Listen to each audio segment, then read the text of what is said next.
ஆண்டவரும் போதகருமாக இயேசு கிறிஸ்துவின் நேற்று நாமத்தினாலே உங்கள் எல்லாரையும் வரவேற்கிறேன்.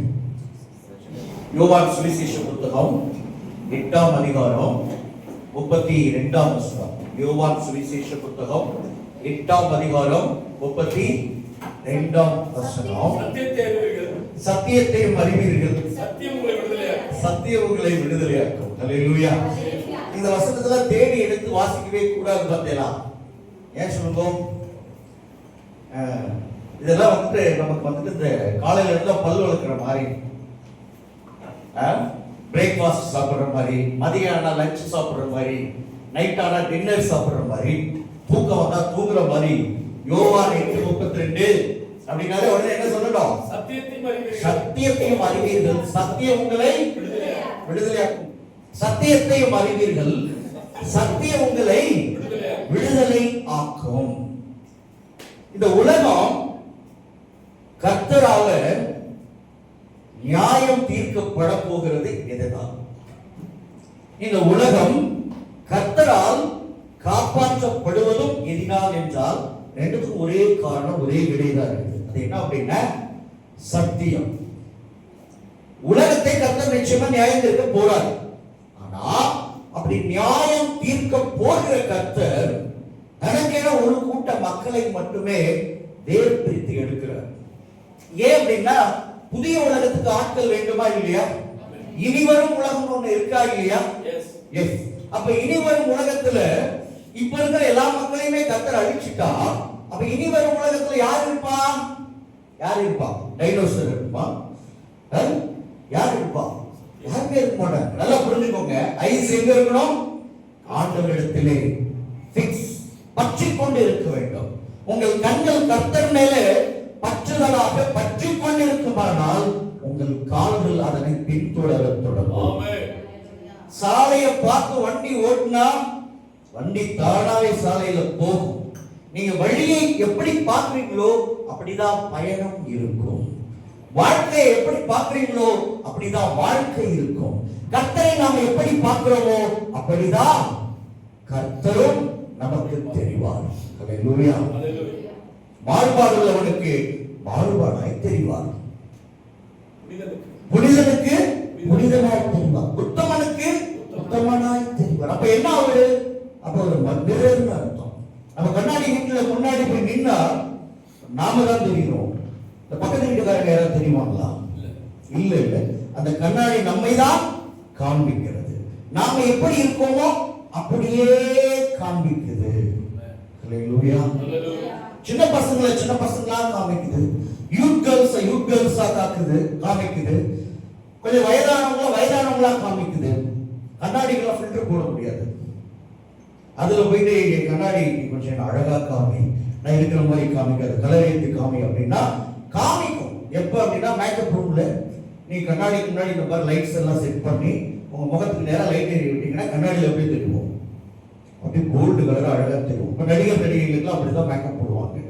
அப்படி செட் பண்ணாதான் தெரியும். பட் இதெல்லாம் பாத்தீங்கன்னா நேச்சுரலா தெரியும். அப்போ ஆண்டவரை நான் எப்படி பார்க்கிறேன்? வெறுமனே உலகத்துக்கு எல்லாவற்றையும் கொடுக்கிறவர், உலக வாழ்க்கைக்கு உணவு கொடுக்கிறவரா பார்க்கிறேன். அவரோட ஃபுட் சப்ளையரா, ஜொமேட்டோ ஃபுட் சப்ளையரா நம்ம ஆண்டவர்?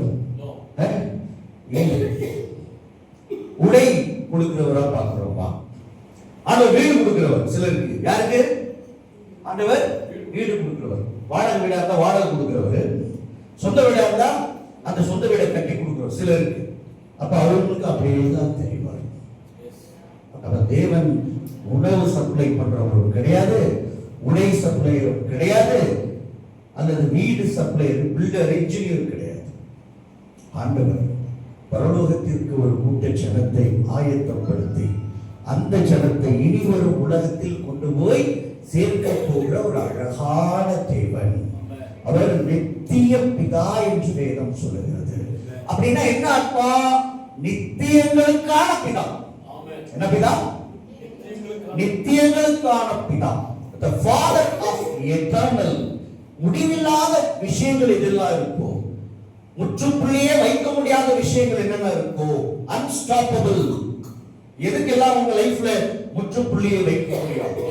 எதையெல்லாம் நீங்க இந்த உலகத்துல முற்றுப்புள்ளிக்குள்ள கொண்டு போகவே முடியாதோ, அழிக்க முடியாதோ, முடிக்க முடியாதோ, அதையெல்லாம் தேவனுடையவை. அனித்தியமானவையும் தேவனுடையவைதான். தேவன் தான் படைக்கிறார். ஆனா அனித்தியமானவை என்று சொல்லும் பொழுதே அது அழிந்து போயிடும். இன்னொரு அழகா சொல்லணும், இன்விசிபிள் ஆனவை, பார்வைக்கு புலப்படாதவை எல்லாம் கர்த்தருடையவை. அவை அழியாதவை. அப்படின்னா பிசாசும் அவனுடைய கூட்டத்தாரும் கூட பார்வைக்கு புலப்பட மாட்டாங்க. அப்படின்னா அவர்கள் கர்த்தருடையவர்களா? அப்படின்னா இல்லை. தேவனும் ராஜ்யமும் தூதர்களும் கிறிஸ்டியானிட்டியும் விசுவாசமும் கிருபையோ மகிமையோ அனுக்கிரகமோ ரட்சண்யமோ காருண்யமோ இதெல்லாம் யாருடையவை? தேவனுடையவை. உங்கள யாராலையும் கிருபைக்கு ஒரு உருவம் கொடுக்க முடியாது. மகிமையை யாராவது காண்பிக்க முடியுமா? இல்ல மனதுருக்கம், தேவனுடைய மனதுருக்கத்துக்கு இதுதான் உருவம் காண்பிக்க முடியுமா? இல்ல. இதெல்லாம் unseen, invisible. இவை எல்லாம் தேவனுடையவை. இவை எல்லாம் நித்தியமானவை, முடிவில்லாதவை. இவைதான் நிலைக்கும். தேவன் செய்வது எதுவோ அது என்றென்றைக்கும் நிலைக்கும். அப்ப தேவன் என்ன செய்தார் அப்படின்னா, தேவன் நித்தியமான காரியங்களை செய்கிறார். அழிந்து போகிற போஜனத்திற்காக அவர் கிரியை நடப்பதில்லை. அழிந்து போகிற உடைகளுக்காக அவர் கிரியையை நடப்பிப்பதில்லை. அழிந்து போகிற வீடுகளுக்காக கட்டடங்களுக்காக அவர் கிரியையை நடப்பிப்பதில்லை. அவரும் போஜனம் தருகிறார், அவரும் வீடு தருகிறார், அவரும் உடை தருகிறார். எல்லாவற்றையும் இங்க தரல, பரலோகத்திலே தருகிறார். பரலோகத்திலே மறைவான மன்னாவை புசிக்க கொடுக்கிறார். Praise lord. இப்ப இந்த மன்னா தானே அன்னைக்கு வானத்திலிருந்து இஸ்ரேல் மக்களுக்கு அனுதினமும் 40 வருஷங்களும் பொழிந்தது. அதை வேதமே அழகா சொல்லுகிறது. தூதர்களின் அப்பத்தை கர்த்தர் இஸ்ரேல் மக்களுக்கு சாப்பிட கொடுத்தார். ஆமாண்ணா இல்லைங்களா? அப்போ நாம ஜெயம் கொண்டு கர்த்தராகிய இயேசு கிறிஸ்துவை பற்றிக் கொண்டு அவருடைய வருகை பரியந்தம் நாம் நிலை நிற்கும் போது ஜெயம் கொள்கிறோம். ஜெயம் கொள்கிறவனுக்கு கர்த்தர் மறைவான மன்னாவை புசிக்க கொடுக்கிறார். ஹல்லேலூயா. ஜீவ விருட்சத்தினுடைய கனியை புசிக்க கொடுக்கிறார். பரதீசினுடைய மத்தியில் இருக்கிற ஜீவ விருட்சத்தினுடைய கனியை புசிக்க கொடுக்கிறார். என்ன விருட்சத்தின் கனியை புசிக்க கொடுக்கிறார்? என்ன விருட்சத்தின் கனி? ஜீவ விருட்சத்தினுடைய கனி, ட்ரீ ஆஃப் லைஃப், ஜீவ விருட்சம்.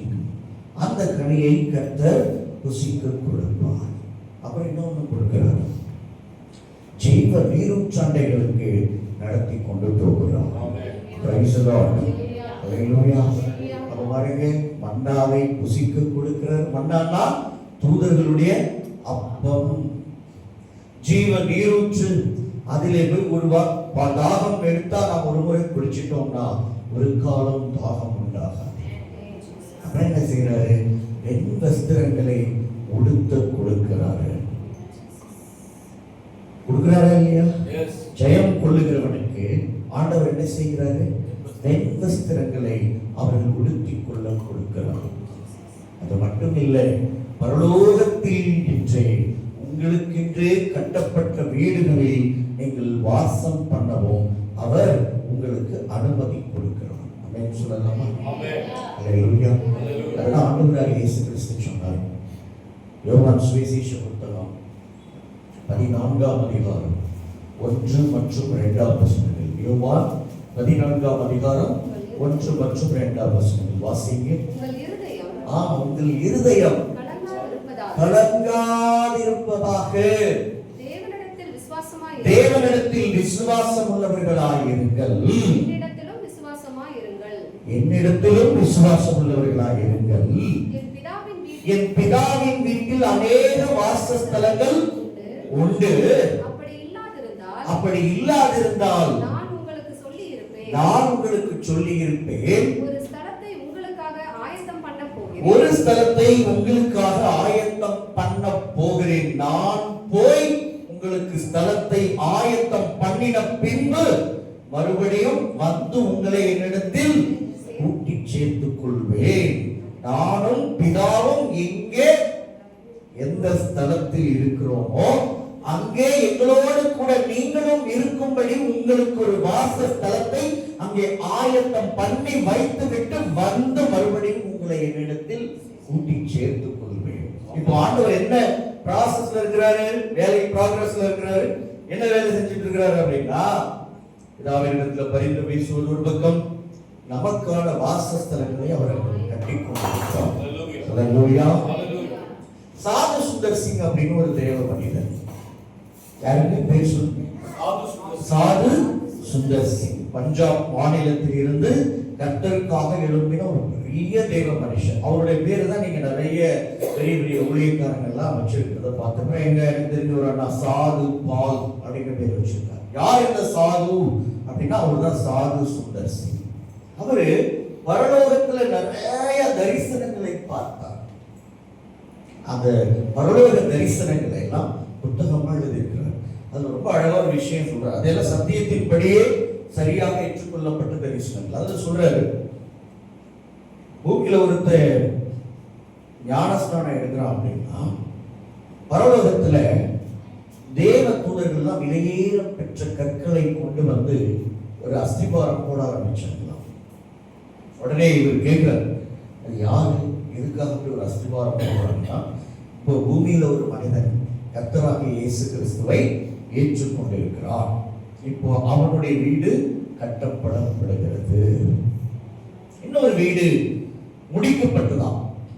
வீடு கட்டி முடிக்கப்பட்டுச்சு. விதவிதமான விலையேற பெற்ற கற்களால் முடிக்கப்பட்டது. அப்போ இவர் கேட்டார், இது என்ன அப்படின்னா, பூமியில ஒரு பரிசுத்தவான் இப்பொழுது கிறிஸ்துவுக்குள் மரித்துட்டார். ஆண்டவருக்காக உண்மையும் உத்தமமாய் வாழ்ந்து மறைச்சிட்டாரு. அவருடைய வீடு கட்டி முடிக்கப்பட்டு விட்டது.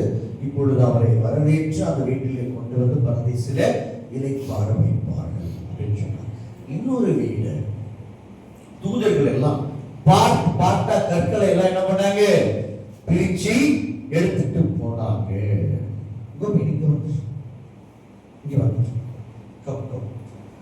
அவங்களுக்கு எல்லாம் கிளாஸ் முடிஞ்சிச்சு, பேபிஸ்க்கு எல்லாம். ஆமா, அதனால நீங்க எல்லாம் இந்த சத்தியம் கேட்கணும். உங்களுக்காக நான் திரும்ப வேண்டியதில்லை. கவனிங்க, என்ன சொன்னேன்? ஒரு வாசஸ்தலத்தை ஏற்கனவே கட்டி முடிக்கப்பட்ட ஒரு வாசஸ்தலம் கிட்டத்தட்ட முடிக்கப்பட்டுடுச்சு. பார்த்த கற்களை எல்லாம் பிரிச்சு எடுத்துட்டு போனாங்க. அப்ப இது என்ன அப்படின்னு கேட்டப்போ அந்த தூதன் சொல்லியிருக்கிறான், கர்த்தருக்குள்ள வந்து கர்த்தரோடு வாழ்ந்து நல்ல கிரியைகள் செய்து அப்படி செய்ய செய்ய செய்ய செய்ய இங்க பில்டிங் எழுப்பிக்கிட்டே வந்துச்சு. ஆனா கடைசியில் அந்த மனிதன் முடிவும் பரியந்தம் நிலை நிற்காமல் தன்னுடைய ரட்சிப்பை இழந்து போட்டான். அதனால அவருடைய வாசஸ்தலம் பிரிக்கப்பட்டுடுச்சு. டிஸ்மேண்டில் இடிச்சிட்டாங்க, அதை எடுத்துட்டாங்க, கற்களை பிரிச்சுட்டாங்க. அவனுக்கு இப்போ இடம் கிடையாது. நல்லா புரிஞ்சுக்கணும், முடிவு பரியந்தம் நிலை இருப்பவனே ரட்சிக்கப்படுவான். நிற்கிறது முக்கியம் இல்ல, முடிவு பரியந்தம் நிற்கிறது முக்கியம். ஓடுறது முக்கியம் இல்ல, இறுதி வரைக்கும் பந்தயத்தில் ஓடிக்கிட்டே இருந்தோமா அப்படிங்கிறது முக்கியம். இயேசுவை பின்தொடர்வது முக்கியம் இல்ல, இறுதி வரைக்கும் பின்தொடர்ந்தீர்களா என்பது முக்கியம். ஆமென். இயேசுவுக்காக நாம் வைராக்கியம் பாராட்டியது முக்கியம் இல்ல, இன்றும் அந்த வைராக்கியத்தை பாராட்டுகிறோமா, இனிமேலும் பாராட்டுவோமா என்பது முக்கியம். பரிசுத்தமாகிறவன் இன்னும் பரிசுத்தமாக, அசுத்தமாக இருக்கிறவன் இன்னும் அசுத்தமாக இருக்கட்டும். அப்படின்னா என்ன அர்த்தம்? வைராக்கியமா இருக்கிறவன் இன்னும் வைராக்கியமா இருக்கட்டும். ஜெபிக்கிறவர்கள் இன்னும் ஜெபியுங்க. வேத தியானம் செய்து உங்களை ஊழியத்துக்காக வளர்த்தெடுத்துக் கொள்கிறவர்கள் இன்னும் வளர்த்தெடுத்துக் கொள்ளுங்க. பரிசுத்தத்துல நல்லா இருக்கிறீங்களா? சந்தோஷப்படாதீங்க. நான் பாருங்க எவ்வளவோ சந்தோஷமா இருக்கேன், பரிசுத்தமா இருக்கேன். அதனால பாருங்க அந்த சிஸ்டர் அப்படி இருக்கிறாங்க, ஜெபம் இல்லை, வேத வாசிப்பு இல்லை, அது சரியில்லை பாஸ்டர், அந்த சிஸ்டரு சரியில்லை. யாரு? இந்த சிஸ்டர். என்ன இந்த சிஸ்டர் கொஞ்சம் நல்லா இருக்கிறாங்க, விடுங்க, குழந்தைங்க தான் ஃப்ரீயா விடுங்க. என்ன கவனிங்க, இப்ப இந்த சிஸ்டர் பரிசுத்தமா இருக்கிறாங்க, அதனால அவங்களை குறை சொல்றாங்க. ஆண்டவர் என்ன பண்ணுவார் தெரியுமா? இன்னும் கொஞ்ச காலம் கழிச்சு இந்த சிஸ்டர் கொஞ்சம் தள்ளி விட்டுருவார், அந்த சிஸ்டரை பரிசுத்தத்துல கொண்டு வந்துருவார். பாருங்க, நல்லா புரிஞ்சுக்கோங்க. ஒருத்தன் விழுந்தாலும் சரி, எழுந்தாலும் சரி, நின்றாலும் சரி, கர்த்தர் தான் அவனுக்கு உத்தரவாதம். கர்த்தர் தெரிந்து கொண்டவன் மேலே, தேவன் தெரிந்து கொண்டவன் பேரில் குற்றம் சாட்டுகிறவன் யார்? தேவனே அவனை நீதிமானாக்குகிறவர். யாராவது விழுந்துட்டாங்கன்னா சந்தோஷப்படாதீங்க. நாம விழாம நிக்கிறோம் அப்படின்னா தேவ கிருபையினால நாம நிக்கிறோம். மேட்டிமை சிந்தையாயிராமல் தேவனுக்கு பயந்திரு. அவ்வளவு அழகா சொல்லியிருக்கிறார். இஸ்ரேல் மக்களுடைய ரட்சிப்பு தான் எங்களுக்கு இப்ப கிடைச்சிருக்கு. அவங்க விழுந்துட்டாங்க, கர்த்தர் எங்கள் எல்லாம் இன்னைக்கு ரட்சித்துட்டாரு. அவங்க தேவனுடைய பிள்ளைகளா இருந்து இன்னைக்கு துன்மார்க்கர்களாய் மாறிட்டாங்க. ஆனா நாம தேவனுடைய பிள்ளைகளா இருக்கோம் அப்படின்னு நீ என்ன பண்ணாத, வேற்றுமை பாராட்டாத. அவர்களுடைய கீழ்ப்படியாமை தான் உங்களுக்கு இன்றைக்கு ஐஸ்வர்யமான இந்த மகிமையின் ஐஸ்வர்யத்தை, கிருபையின் ஐஸ்வர்யத்தை உங்களுக்கு கொண்டு வந்து சேர்த்திருக்கிறது. ஆமென், அல்லேலூயா. அப்ப தேவன் நினைச்சா ஒலிவ மர கிளையில மறுபடியும் கிளையை எடுத்து ஒட்ட வைக்க முடியும்.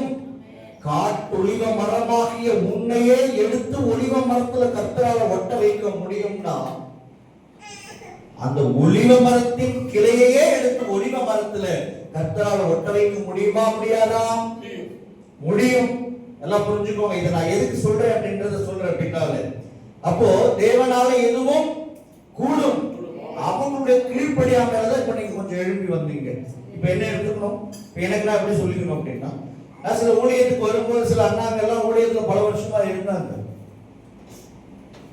அவங்க எல்லாம் இடத்தை என்கிட்ட கொடுத்துட்டு போயிட்டாங்க. எனக்குன்னே கர்த்தர் அவங்க எல்லாம் காத்திருக்க வச்சு, கர்த்தர் அந்த இடத்தை எனக்கு காமிச்சு, அவங்க ஆத்துமாக்களை எனக்கு கொடுத்து, அவங்க ஊழியத்தை விட்டு அந்த பகுதியை விட்டு அனுப்பிட்டார். ஒருவேளை அவங்க கீழ்ப்படியாமையினால விழுந்திருக்கலாம், ஆண்டவர் அதை எடுத்து எனக்கு கொடுத்திருக்கலாம். ஆனா நானும் அதை தவறை செய்தான். நான் வந்து என்னோட பரிசுத்தத்தினாலதான் நினைக்கிறேன், சொல்லவே கூடாது. கிருபையினால ஆண்டவர் எனக்கு அந்த வாய்ப்பை ஏற்படுத்தி கொடுத்தார். மேட்டிமை சிந்தையோடு நான் இருக்கக்கூடாது. ஆமென். ஏதோ ஒன்று இந்த ஊழியத்தில் அவர்களும் ஒரு பங்காளிகள். எனக்காக ஒரு இடத்தை பாதுகாத்து வச்சு என் நேரம் வரும்போது இவனிடத்துல அதை ஒப்புவிக்கணும்னு அந்த பொருளை என் மேல ஒப்படைச்சிட்டு போயிட்டாங்க. அதனால நான் என்ன செய்யணும், அவங்களை நன்றியோடு நான் இன்றைக்கும் நினைவு கூறுவேன். இந்த கொக்கோ விளையாட்டு தெரியுமா? அப்புறம் இந்த என்ன ஒரு மாரத்தான் ரன்னிங்லாம் இருக்கும். என்ன செய்வாங்க, அந்த கையில ஒன்றை எடுத்துக்கொண்டு ஓடுவாங்க, கொண்டு போய் இன்னொருத்தொண்டை கொடுப்பாங்க. ஏன்னா அதுக்கு மேல என்ன ரேலி. எத்தனை மீட்டர் ரேலி அது?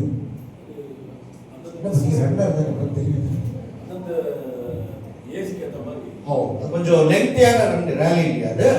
அந்த ரேலியில என்ன பண்ணுவாங்க, அந்த கையில ஒண்ணு வச்சிருப்பாங்க, அதை கொண்டு போய், ஏன்னா என்னால இதுக்கு மேல ஓட முடியாது, நான் உங்ககிட்ட கொடுக்கிறேன். அப்புறம் அவர் எடுத்துட்டு ஓடுவார், இன்னொருத்தர் போயிட்டு இருப்பார், அவர்கிட்ட கொடுத்துருவார். இதுக்கு மேல என்னால ஓட்டத்தை தொடர முடியாது. விஷயம் என்ன அப்படின்னா, அந்த டீம் ஜெயிச்சுதான் இல்லையா, அவ்வளவுதான். எத்தனை பேரு ஓடணும் அப்படிங்கிறத விட அந்த டீம் அங்கே ஜெயிச்சுதா இல்லையா, தேவ திட்டம் ஜெயிச்சுதா இல்லையா, அவ்வளவுதான். முன்னாடி ஒரு அண்ணா ஓடி இருப்பார், அதுக்கப்புறம் அவர் எங்கிட்ட வந்திருப்பாரு, ஆனா நான் யாருக்கும் கொடுக்க மாட்டேன். இல்லையா? இந்த உலகத்திலே மோஸ்ட் செல்ஃபிஷ் யார் தெரியுமா? நான் தான். இது எனக்கு ஆண்டவரை பயிற்சி இருக்குது. இந்த ஊழியத்துக்கு நீ எப்படிதான் இருக்கணும், நீ செல்ஃபிஷா இருப்பதுதான் இந்த ஊழியத்துக்கு பொதுநலம். Praise god. இது இந்த ஊழியத்துக்கான சுயநலம். நீ வந்து எப்பவும் சில காரியங்கள்ல சுயநலவாதியா தான் இருக்கணும். அது எனக்காக நீ அப்படி நடந்து போனார். நான் ஆக்சுவலி உண்மையில செல்ஃபிஷ் கிடையாது. நான் ரொம்ப ஒரு எப்படி சொல்றேன், அப்படி அல்ல, அப்படி பொதுவான ஒரு மனுஷன். எல்லாருக்கும் என்னை பத்தி சிந்திக்க மாட்டேன். ஆனா ஆண்டவருக்காக ஆண்டவர் எனக்கு பயிற்சித்து, நீ இப்படி இருந்தேன்னா என் ஊழியம் பாழா போயிடும், நீ கொஞ்சம் உன்னை மாற்றிக்கோ. எனக்கா கொஞ்சம் செல்ஃபா தைரியமா சில விஷயங்கள்ல அண்டமெண்டா நிற்பேன். நீங்க என்னை நீங்க எத்தனை என்ன சொல்றது கயிறு கட்டி இழுத்தாலும் உங்க பக்கம் இழுக்கவே முடியாது. அது எனக்கான வைராக்கியம் கிடையாது. அது என் மேல கர்த்தர் வைத்த திட்டத்துக்கு நான் பாராட்டுகிற வைராக்கியம். Praise god. அப்ப நாம ஒருவர் நம்ம கையில ஒரு பொருளை ஒப்படைச்சா அந்த பொருளுக்காக வைராக்கியம் பாராட்டணும். ஒரு 5 பவுன் நகையை உங்க பக்கத்து வீட்டாக அவங்க கையில கொடுத்துட்டு வெளியூர் போறேன், பத்திரமா வச்சுக்கோ, ஏன்னா நான் போற இடத்துல இதை போட்டுருந்தேன், என் தங்கச்சி அதை அழகுக்கு கேட்பா, அதனால நீ பத்திரமா வச்சுக்கோங்க. அதை எடுத்தது அவன்கிட்ட சொல்லவே இல்லை, சும்மா சொல்றேன். ஆனா என்ன பண்றீங்க, உங்ககிட்ட இருந்தா சேஃபா இருக்கும், நான் போற இடத்துல தொலைலாம கொடுத்துட்டு போறாங்கன்னு வச்சுக்கோங்க. நீங்க அந்த பொருளுக்காக வைராக்கியம் பாராட்டணுமா இல்லையா? பக்கத்து வீட்டுக்காரங்க வந்து கேட்பாங்க, அந்த நகை உங்ககிட்ட இருக்கு, அவங்க வரத்துக்கு லேட் ஆகும், 5-6 மாசம் அவங்களுக்கு, இன்னைக்கு கூட நாளைக்கு அப்படியே திருப்பி கொடுத்துறேன். எப்படி? இன்னைக்கு கூட நாளைக்கு சாயங்காலத்துக்குள்ள உனக்கு மீட்டு கொடுத்துருவேன், 1 வாரத்துல மீட்டு கொடுக்குறேன், 1 மாசத்துல மீட்டு கொடுக்குறேன் சொல்லும்போது அப்படிதான் சொல்லுவாங்க. நம்ம என்ன பண்ணணும், கேட்கும்போது 1 வாரம் தானே சொல்றாங்க, அக்கா போய் 2-3 வாரம் ஆச்சு, இல்ல 3-4 மாசம் ஆச்சு, வரதுக்கு இன்னும் லேட் ஆகும் போல இருக்கு, இன்னும் 2 மாசம் கழிச்சு வரேன்னு சொல்றாங்க. அப்போ உங்க உண்மை சோதிக்கப்படுகிறது, உங்க வைராக்கியம் சோதிக்கப்படுது. அவங்க என்ன சொன்னாலும் சரிதான், எப்படி கதையா அழுதுவிட்டாலும் சரிதான், கண்ணீர் விட்டு அழுதாலும் சரிதான், நீங்க இறங்கவே கூடாது. ஆண்டவர் இரக்கமா இருக்கு சொல்லியிருக்கு. இறக்கலாம் எதுல காண்பிக்கணுமோ அதுல உங்க பொருளை காண்பிக்கணும். எதுல காண்பிக்கணும்? உங்க பொருளை காண்பிக்கணும். மற்றவங்க பொருட்கள் என்ன பண்ணக்கூடாது, இரக்கத்தை காண்பிக்க கூடாது. உங்க பொருள் நீங்க சம்பாதிச்ச பணம் வந்து எடுத்து கொடுங்க. அவங்க உங்களை நம்பி நீங்க உண்மை உள்ளவங்க, இதை பத்திரமா வச்சிருந்து என் கையில திருப்பி கொடுப்பீங்கன்னு கொடுத்துட்டு போனா அதை யாருக்கும் தெரியாமல் பத்திரமா பாதுகாத்து அவங்க வரும்போது முதல்ல வீட்டுல போய் கையில கொடுக்கணும். அல்லேலூயா. அப்பா சுமதி வந்து அழுதுச்சு, கோமதி வந்து அழுதுச்சு, பக்கத்து வீட்டு பாட்டி வந்து உடம்பு சரியில்லையா, அவங்க வீட்டுக்காரங்க ஆட்டடாக வந்துருச்சு, அதுக்காக இந்த பொருளை அவங்க கொடுத்துட்டு போகல. அவங்க பாடு அவங்க பார்த்துக்குவாங்க. உங்ககிட்ட நகை என்ன பண்ணிருப்பாங்க, நிறைய போயிருப்பாங்க இல்லையா. சில விஷயம் ஞானம். ஆண்டவருடைய பிள்ளைகளை பிசாசு என்ன செய்யறான், வச்சிட்டு தேவையில்லாத பிரச்சனைகளை கொண்டு போய் விட்டுருவான். அன்புங்கிற பேர்ல என் ஜனங்கள் அறிவில்லாமையினால் சங்காரமாகிறாங்க. அறிவு வேணும், கண்டிப்பா வேணும். பூமியிலே நாம் வாழுகிற நாட்கள் எல்லாம் அறிவு வேணும், புத்தியோடு நாம் நடந்து கொள்ள வேண்டும். அப்படி யோசிக்கணும், நாம கொடுக்கலன்னா என்னவா இருக்கும் அப்படின்னு சொல்லிட்டு. அதே நேரத்தில் தேவன் உணர்த்தினார்னா உங்களுடைய தரத்தை எடுத்து நீங்க என்ன செய்திடணும், கொடுத்துடணும். ஆண்டவருக்கு மிஞ்சியது எதுவும் கிடையாது, ஆவிக்கு மிஞ்சியது என்று எதுவுமே கிடையாது. அப்ப இதுதான் நான் செய்யறது. என்ன, ஆண்டவருடைய பொருளை என்கிட்ட கொடுத்திருக்காரு. இது எங்க அப்பா சம்பாதிச்சது கிடையாது. இந்த ஊழியை எங்க அப்பாவை என்ன கொடுத்த, எங்க அம்மா கொடுத்தாங்களா, அவங்கள ரட்சிக்கப்படாம இறந்துட்டாங்க. என் அக்கா தங்கச்சி எனக்கு கொடுத்தாங்க இல்ல, பரலோகம் எனக்கு கொடுத்த ஊழியம். என்னை உண்மை உள்ளவன் என்று எண்ணி என்கிட்ட கர்த்தர் இந்த பொருளை, மெய்ப்பொருளை, நிலையான பொருளை, நித்திய ஜீவ பொருளை என் கையில கொடுத்திருக்கார். அப்ப நான் அதுக்காக வைராக்கியம் பாராட்ட வேண்டும். ஏன்? அது மற்றொருவருடையது, அது கிறிஸ்து ரத்தம் சிந்தி சம்பாதிச்சு என் கையில கொடுத்த ஊழியம். Praise God. ஹல்லேலூயா. ஆவியானவர் அனுதினமும் துக்கத்தோடும் இரவும் பகலும் கிரியை செய்து காப்பாற்றிக் கொண்டிருக்கிற ஒரு பொருள். என்னை நம்புறாங்க, அந்த நம்பிக்கையை நாம் கெடுக்க கூடாது. சில நேரத்தும் இவர் என்ன இப்படி செல்ஃபிஷா இருக்கார், என்ன மட்டும் இல்லை, உங்க பாஸ்டரை பார்க்கும்போது அல்லது வேற யாராவது பாஸ்டர் பார்க்கும்போது, சில கர்த்தருடைய பிள்ளைகளை பார்க்கும்போது நமக்கு தோணும், இல்லை நான் மனுஷன் தானா இல்ல மிருகமா. என்ன பார்த்தீங்கன்னா சில நேரத்தில் கூட தோணும் உங்களுக்கு, இது இதெல்லாம் ஹியூமன் பீயிங்கா, இல்ல இது ஏதாவது ரோபோட்டா, இல்ல இந்த பீஸ்ட் அப்படின்றாங்க, மிருகமா அப்படின்னு தோணும். ஆமா, சம்டைம்ஸ் என்னுடைய ஆண்டவருக்காக நான் சில நேரத்தில் பார்த்தோம்னா அப்படிதான் இருப்பேன். எனக்கே தெரியும் ரொம்ப அடமட்டா இருக்கேன், சில விஷயங்கள்ல விடாப்படியா இருக்கிறேன் அப்படின்னா ஆவியானவர் எனக்கு அதுதான் சொல்லி கொடுத்தார். என்ன, இதை இப்படித்தான் செய்யணும்னு சொன்னா நான் அதுலதான் அப்படியே நிற்பேன், பிடிச்சிப்போம். அது பிடிச்சா நான் பிடிச்ச முயலுக்கு ஆளுக்காக பாரு, எல்லாம் வேற ஜெனரேஷன் வந்துச்சு. பழமொழியெல்லாம் என்னன்னே தெரியாது. யார் சொல்றது 4 காலுன்னு? 3 எத்தனை காலு? இல்ல உண்மையில நீங்க சொன்னது சரி. முயலுக்கு ஆக்சுவலி எத்தனை கால்? 4 கால். நான் அந்த காலம் கேட்கல. சிலர் என்ன பண்ணுவாங்க, நான் பிடிச்ச முயலுக்கு 3 கால் தான். இல்லடா முயல்ல 4 கால். இல்ல இல்ல இல்ல, அது மற்ற முயலுக்கு இருக்கும். ஆனா நான் பிடிச்சா முயலுக்கு எத்தனை கால் தான் இருக்கும்? 3 கால் தான் இருக்கும். அதுதான் அந்த பிடிவாதம். நான் சில நேரத்தில் அப்படிதான் இருப்பேன். ஏன் அப்படின்னா எனக்கு உத்தரவு எப்படி பெற்றுக்கொண்டு தான் இருப்பேன். அந்த உத்தரவு மாறவே கூடாது, அது அப்படியே நடக்கணும் அப்படிங்கிறதுல நான் அதை எப்படியாவது நடத்தி தீர வேண்டும் என்பதுதான் குறியா இருப்பேன். ரொம்ப காரிய சித்தி எனக்கு உண்டு. வெகுவியா யார்கிட்ட இருந்துச்சு? காரிய சக்தி இருந்ததுனாலதான் கர்த்தர் எங்க கொண்டு போய் உட்கார வச்சாரு? எகிப்தினுடைய சிங்காசனத்துல உட்கார வச்சாரு. நீங்க காரிய சக்தியோட இருக்கணும். 2 காரிய சக்தி இருக்கு வேதத்துல. ஒண்ணு யோசேப்பின் இடத்துல காணப்பட்ட காரிய சக்தி, இன்னொன்னு காரிய சக்தி உள்ளவன் மேல நீ பொறாமை கொள்ளாது என்னும் வேதம் சொல்லு. 2 உங்களுக்கு புரியுதா? இவன் தேவனுடைய ஊழியக்காரன், தேவனுடைய மனுஷன். அவன் பரிசுத்தத்துக்காக தன் கையில் ஒப்புவிக்கப்பட்ட பொருளுக்காக வைராக்கியம் பாராட்டான். அவர் தன்னுடைய எஜமான் தன் கையில ஒப்பு கொடுத்த அந்த வேலையை நிறைவேற்றுவதில் அவனுக்கு இரவும் பகலும் கண்ணும் கருத்துமா இருந்தான். இது வேற காரிய சித்தி. இன்னொரு காரிய சித்தி இருக்கு.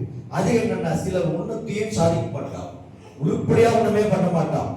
ஆனா எப்பவுமே காரியமே கண்ணா இருப்பான். நல்ல விஷயங்கள் கூட அவனுக்கு செய்ய மாட்டான். சுயநல காரிய சித்தி. இது என்னது? சுயநல காரிய சித்தி. உங்களை யூஸ் பண்ணிக்குவான். வாயன் வரைக்கும் போயிட்டு வருவோம் அப்படின்ட்டு தினந்தோறும் உங்களை கூப்பிடுவாங்க. போயிட்டு வருவீங்க. உங்க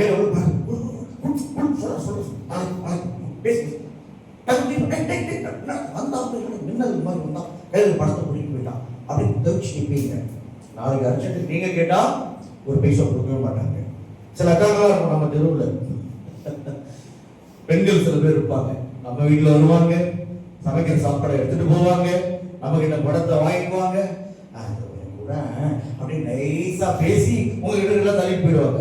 நீங்க நாளைக்கு ஏதாவது கேட்டு பாருங்க, ஐயோ சுத்தமா இல்லை, கையில ஒரு பைசா பணமே இல்லை. இது வேற காரிய சித்தி.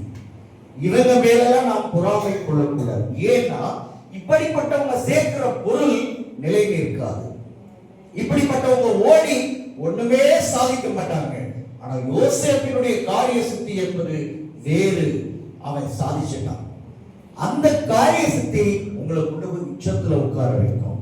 துன்மார்க்கனுடைய காரிய சித்தியோ அவனை கொண்டு போய் கீழே பாதாளத்துல தள்ளி போடும். நீதிமானாகிய யோசேப்பினுடைய காரிய சித்தியோ உச்சத்தில் கொண்டு போய் உட்கார வைக்கும். தாவீதுக்கு அந்த குவாலிட்டி இருந்துச்சு. வேதம் சொல்லுது, சவுலினுடைய ஊழியக்காரர்கள் எல்லாம் தாவீது தான் ஞானம் உள்ளவனாய் நடந்து கொண்டான், புத்தி உள்ளவனா, சாமர்த்தியசாலியா நடந்துட்டானா.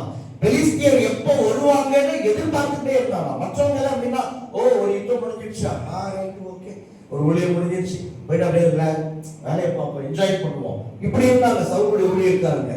இனி பெலிஸ்தியர் வரும்போது பார்த்துக்கலாம். தாவீது அப்படி இல்லை. பெலிஸ்தியர் ஒரு ராத்திரி வந்து முறியடிக்கப்பட்டு ஓடிட்டாங்க. திரும்ப நாளைக்கு வந்தாலும் சரி, நாளன்னைக்கு வந்தாலும் சரி, நாம ரெடியா இருக்கணும். எப்பவுமே தாவீது ரெடியாகவே இருந்தது. இரவும் பகலும் பெலிஸ்தியர்களை முறியடிப்பதில் கண்ணும் கருத்துமாக இருந்தார். ஜனங்களை பெலிஸ்தியர்களிடமிருந்து காப்பாற்றுவதில் கண்ணும் கருத்துமாக இருந்தார். முந்தி கொண்டு சில நேரத்தில் போய் முறியடிச்சுவார். இவனுக்கு வர போராடுங்க அப்படின்னு தெரிஞ்சா தாவீது முந்திக்குவார்.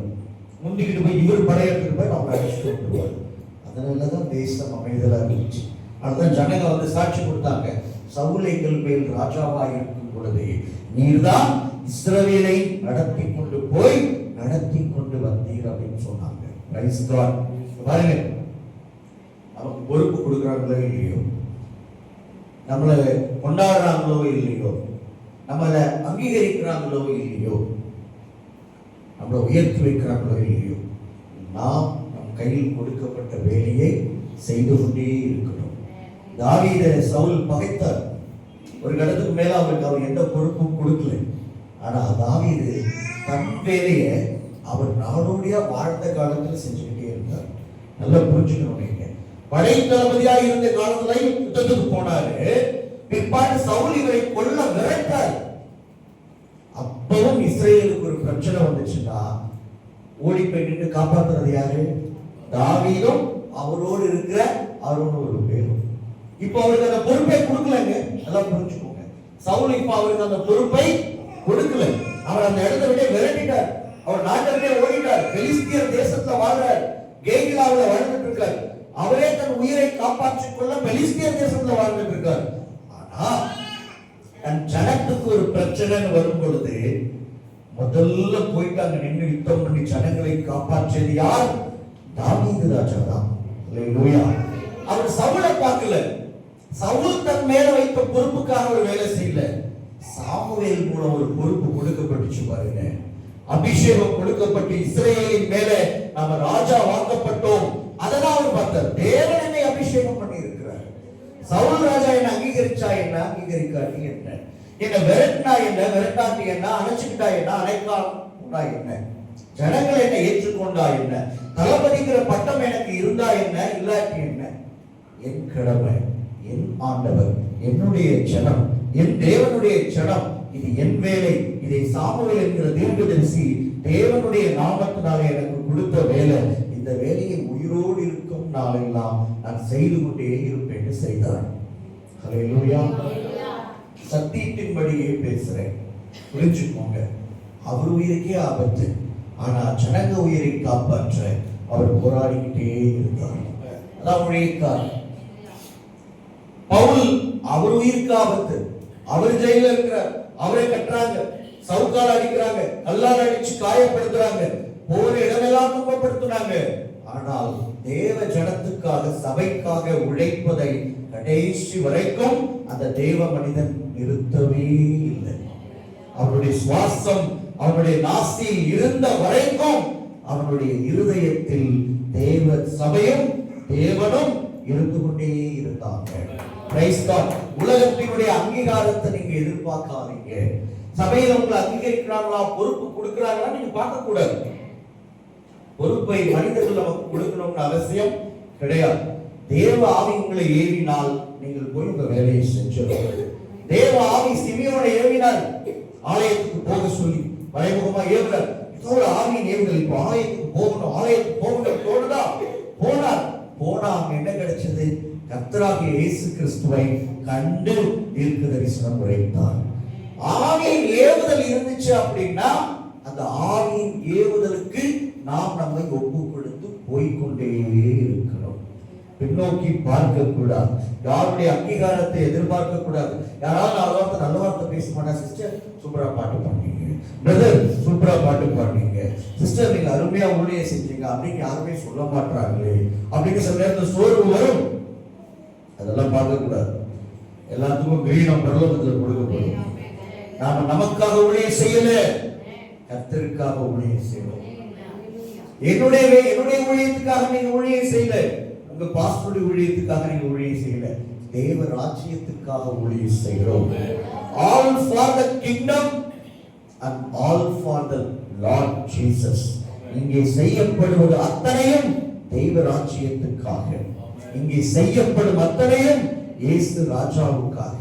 அந்த ராஜா தன் ராஜ்யத்துல வரும்போது நமக்கு இங்கு செய்த ஒவ்வொரு நற்கிரியைக்கும் தக்க பலனை ரிவார்ட், அந்த ரிவார்டை சொல்லி சொல்லி சொல்லி கொடுப்பார். நீங்க அன்னைக்கு இந்த நற்கிரியை செய்தீங்க, இந்த ஊழியம் செய்தீங்க, இப்படி செய்தீங்க அப்படின்னு சொல்லி சொல்லி இயேசு உங்களை கனப்படுத்துவார். யார் பாராட்ட வேணும்? இயேசுவின் பாராட்டா இல்ல யேசுரன் பாஸ்டர்களுடைய பாராட்டா? அவருடைய பாராட்டு உங்களுக்கு வேணும். இயேசு கிறிஸ்துவினுடைய பாராட்டு தான் என்றைக்கும் நிலைநிற்கும். தேவன் பாராட்டுவது எதுவோ அது என்றைக்கும் நிலைநிற்கும். மனுஷன் பாராட்டுவது எதுவோ அது நிற்காது. இன்னைக்கு நான் பாராட்டுவேன், அப்புறம் நாளைக்கு உங்களை கடிந்து கொடுப்பேன். இப்ப இந்த பாராட்டு போயிடுச்சா? இப்ப நீங்க என்ன வாங்கிட்டீங்க? கெட்ட பேர் வாங்கிட்டீங்க. அப்ப நான் பாராட்டுறது நிலை நிற்கல. ஆனா தேவன் பாராட்டினா அது பரலோகம் என்றைக்கும் நினைவில் வைத்துக் கொள்ளும். அதெல்லாம் எழுதப்பட்டிருக்கு. என் தாசனாகிய தாவீதை கண்டுபிடித்தேன், என் பரிசுத்த தைலத்தினால் அவனை அபிஷேகம் பண்ணேன். ஈசாயின் குமாரனாகிய தாவீதை இருதயத்துக்கு ஏற்றவனாக கண்டேன், அவன் எனக்கு விருப்பமானதை எல்லாம் செய்வான். இதெல்லாம் எழுதப்பட்டிருக்கு. தேவன் பாராட்டினாரு தாவீது. வேதத்துல இருக்கு. ஆமென். கர்த்தரால் புகழப்படுகிறவனே உத்தமன். மனுஷனால் புகழப்படுகிறவன் ஒருவேளை உத்தமனா இல்லாம கூட இருக்கலாம். ஏதோ காரணத்துக்காக பாராட்டி இருப்பாங்க. மீட்டிங் வச்சு அவர் வந்து பாஸ்டர் ஏன் நிறைய பணம் வச்சிருக்கேன் என்ன சொல்ல. நிறைய சில பாஸ்டர்லாம் இருக்கிறாங்க, பணம் நிறைய சேர்ந்துடும் ஒரு இடத்துக்கு மேல. அப்புறம் உடனே என்ன பண்ணுவோம், அவர்கிட்ட போய் நிறைய ஊழியர்கள் சேர்ந்துருவாங்க. சேர்ந்ததுக்கு அப்புறம் என்ன பண்ணுவாங்க, அவர் போட்டு ஒரே புகழ்ந்து தள்ளிக்கிட்டே இருப்பாங்க. ஏன் அப்படின்னா புகழ்ந்து தள்ளினாதான் அவர் மாசம் அவரு இவங்களுக்கு செய்வார். இப்படிதான் நிறைய பாஸ்டர் ஐக்கியெல்லாம் உருவாயிடுச்சு. சரி, இன்னைக்கு நான் பாஸ்டர்களை பத்தி பேசவே கூடாதுன்னு நேற்று ராத்திரி ஒரு தீர்மானம் எடுத்து இங்க வந்திருக்கிறேன். அதனால நான் பேசல. நான் எதுக்கு சொல்ல வந்தேன் அப்படின்னா, ஒருவரால் ஒருவர் வருகிற சுய மகிமையை தேடாதீர்கள். அதுதான் இன்னைக்கு பரிசெயல் செஞ்சுட்டு இருக்கான். வேதபாரகன் செஞ்சான், நியாயசாஸ்திரி செஞ்சான். புரியுதுங்களா? ஒருத்தர் புகழ்ந்துக்கிட்டான். அதை நம்ம செய்யக்கூடாது. கர்த்தர் நம்மை புகழணும். அந்த லெவலுக்கு நாம வளர்ந்து வரணும். சிநேகிதனின் மேலே ஏறி வரணும்னு கர்த்தர் வந்து ஊழியக்காரன் மூலமா கூப்பிடணும். Praise lord. யாரும் உங்களுடைய வளர்ச்சியை தடுக்கவே முடியாது. கதவுக்குள்ள வர்ற வரைக்கும் உங்களை கூப்பிடவே கூடாது, மேலே ஏற்றவே கூடாதுன்னு நான் நினைச்சாலும், இல்ல எங்களுடைய போதகர்கள் நினைச்சாலும், அல்லது நீங்க எனக்கு எதிராக நினைச்சாலும், இவரை உள்ள விடக்கூடாது நீங்க நினைச்சாலும் சரிதான். உள்ள கால் வைக்கும்போது கர்த்தருடைய ஆவி வேறே இருதயத்தை கொடுத்துருவாரு, வேறே சிந்தையை கொடுத்துருவாரு. உங்க இருதயங்கள் எல்லாம் கர்த்தருடைய கைகளில் நீர்க்கால்கள் மாதிரி இருக்குது. அப்படி சும்மா லைட்டா மடையை மாத்தி விட்டாருன்னா தண்ணி வேற கொள்ளைக்கு பாய ஆரம்பிச்சிடும். புரியுதா? யார் வளர்ச்சி யாரும் தடுக்கவே முடியாது. அவ்வளவுதான் மேட்டர். அதை மட்டும் மனசுல என்னைக்குமே வச்சுக்கணும். அவங்க என்ன தடுத்துட்டாங்க, இவங்க என்ன, அதெல்லாம் இருக்குதா? எல்லாரையும் பார்த்தா யோசிப்பா, அவங்களுடைய அண்ணன் எல்லாம் சேர்ந்து தடுக்கலையா? ஏன்னா சொப்பனா சொல்லிட்டே இருக்கிறான். எப்ப பாரு இவருடைய சொப்பனா இங்க இருந்ததெல்லாம் நிறைவேறும், தூக்குறா இவர் அப்படின்னு சொல்லி ஒரு எகிப்துக்கு தூக்குனாங்க. சொப்பனா நிறைவேற போறது எகிப்துல தான்டா. கரெக்டா அனுப்பி வச்சான். எங்க அனுப்பி வச்சான்? உன் எதிரி உனக்கு நான் தீமையா செஞ்சான். என்னது? நீ என்ன எப்ப பாரு இங்க உட்காந்துக்கிட்டு நான் ஊருக்கு அதிபதியாக பேசிட்டு உன்னை வேற ஊருக்கு அனுப்பி வச்சு என்ன பண்ணுவேன்? வேற ஊருக்கு அதிபதியாக தான்டா உங்களை எல்லாம் அங்க வர வைக்க போறோம். கர்த்தருடைய பிளானே என்னன்னு புரியாமே தப்பு பண்ணிட்டீங்களா?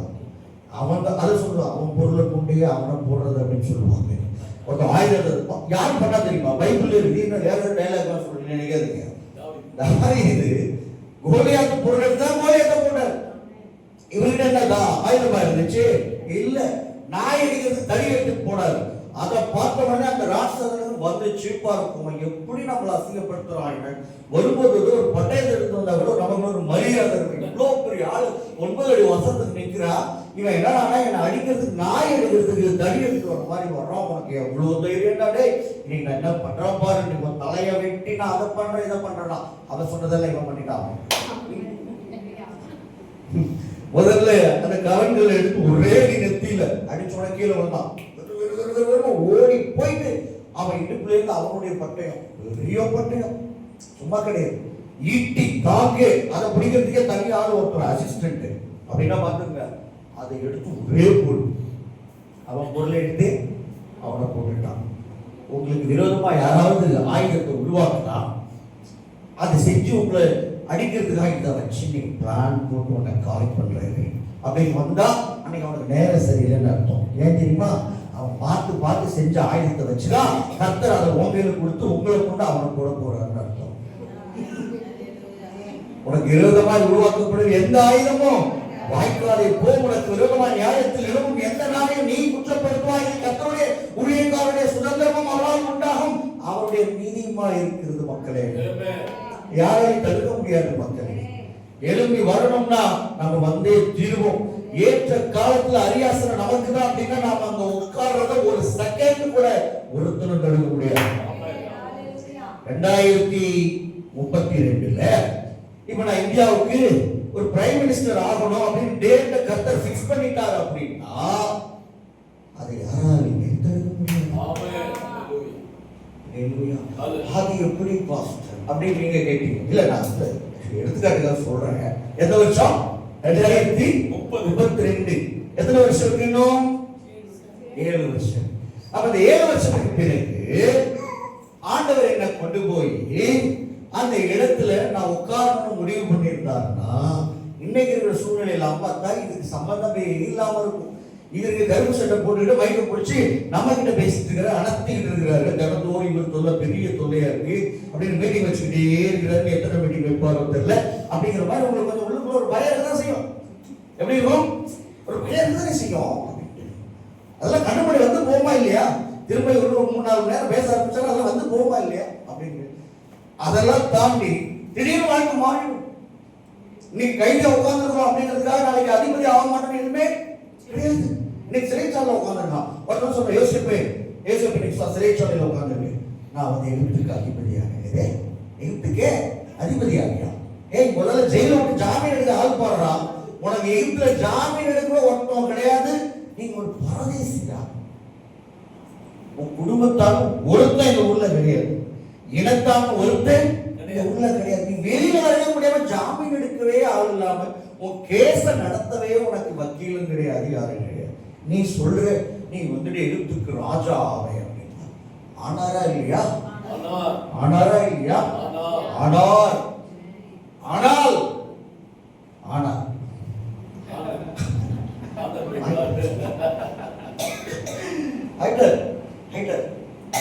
அவர்கிட்ட மறந்துட்டான். என்ன சொல்லிட்டான்? பெரிய சொப்பனத்துக்கு விளக்கம் கொடுத்தார். அப்படியே மறந்துட்டான். அந்த இடத்துக்கு வந்த உடனே சிலர்லாம் இருக்காங்க, நீங்க ஹெல்ப் பண்ணி முடிச்சுங்க லைஃப் டைம்ல மறக்க மாட்டோம் பிரதர் அப்படின்னு சொல்லுவான். வீடு போய் சேரும் போதெல்லாம் உங்களை மறந்துருப்பான். நிறைய பேர் 3 நாள் மீட்டிங் தரேன்னு சொல்லிட்டு லைவ்ல பேசுவாங்க. நானும் ஜான் ஒரு மீட்டிங் போயிருந்தோம் 2021 பிப்ரவரி மாதம். ஒரு ஊர் பேர்லாம் எனக்கு தெரியும், அந்த அளவுக்கு சொல்ல வேணாம். ஒரு ஊர்ல ஒரு ஊழியக்காரர் அங்க நம்ம ஜான் என்ன பண்ணார், அவர்கிட்ட நம்மளை பத்தி சொல்லி ஒரு டீச்சிங்க அவர் பேசிட்டு இருக்கிறாரு. இந்த மாதிரி kingdom, gospel of the kingdom, தேவ ராஜ்யத்தினுடைய சுவிசேஷம்ங்கிற பேர்ல பாடிஷன் நிறைய மீட்டிங் எடுத்து அந்த சத்தியத்தை கேளுங்க ஐயா அவங்க சர்ச்சில் கூப்பிட்டு பயன்படுத்துறாங்க. அவருக்கு தெரிஞ்சவர் எனக்கு தெரியும், பட் எனக்கு தொடர்பு கிடையாது. பட் ஜான் வந்து நல்லா தெரிஞ்சது, அவங்க டேடிக்கு நல்ல ஃப்ரெண்டு. ஸோ அங்கே போனோம். ஃபர்ஸ்ட் ஒரு சண்டே சர்வீஸ்க்கு வர சொல்லுங்க, அதுக்கப்புறம் ஒரு 3 நாள் மீட்டிங் நெக்ஸ்ட் மந்த் வரோம் தான் வர வச்சார்.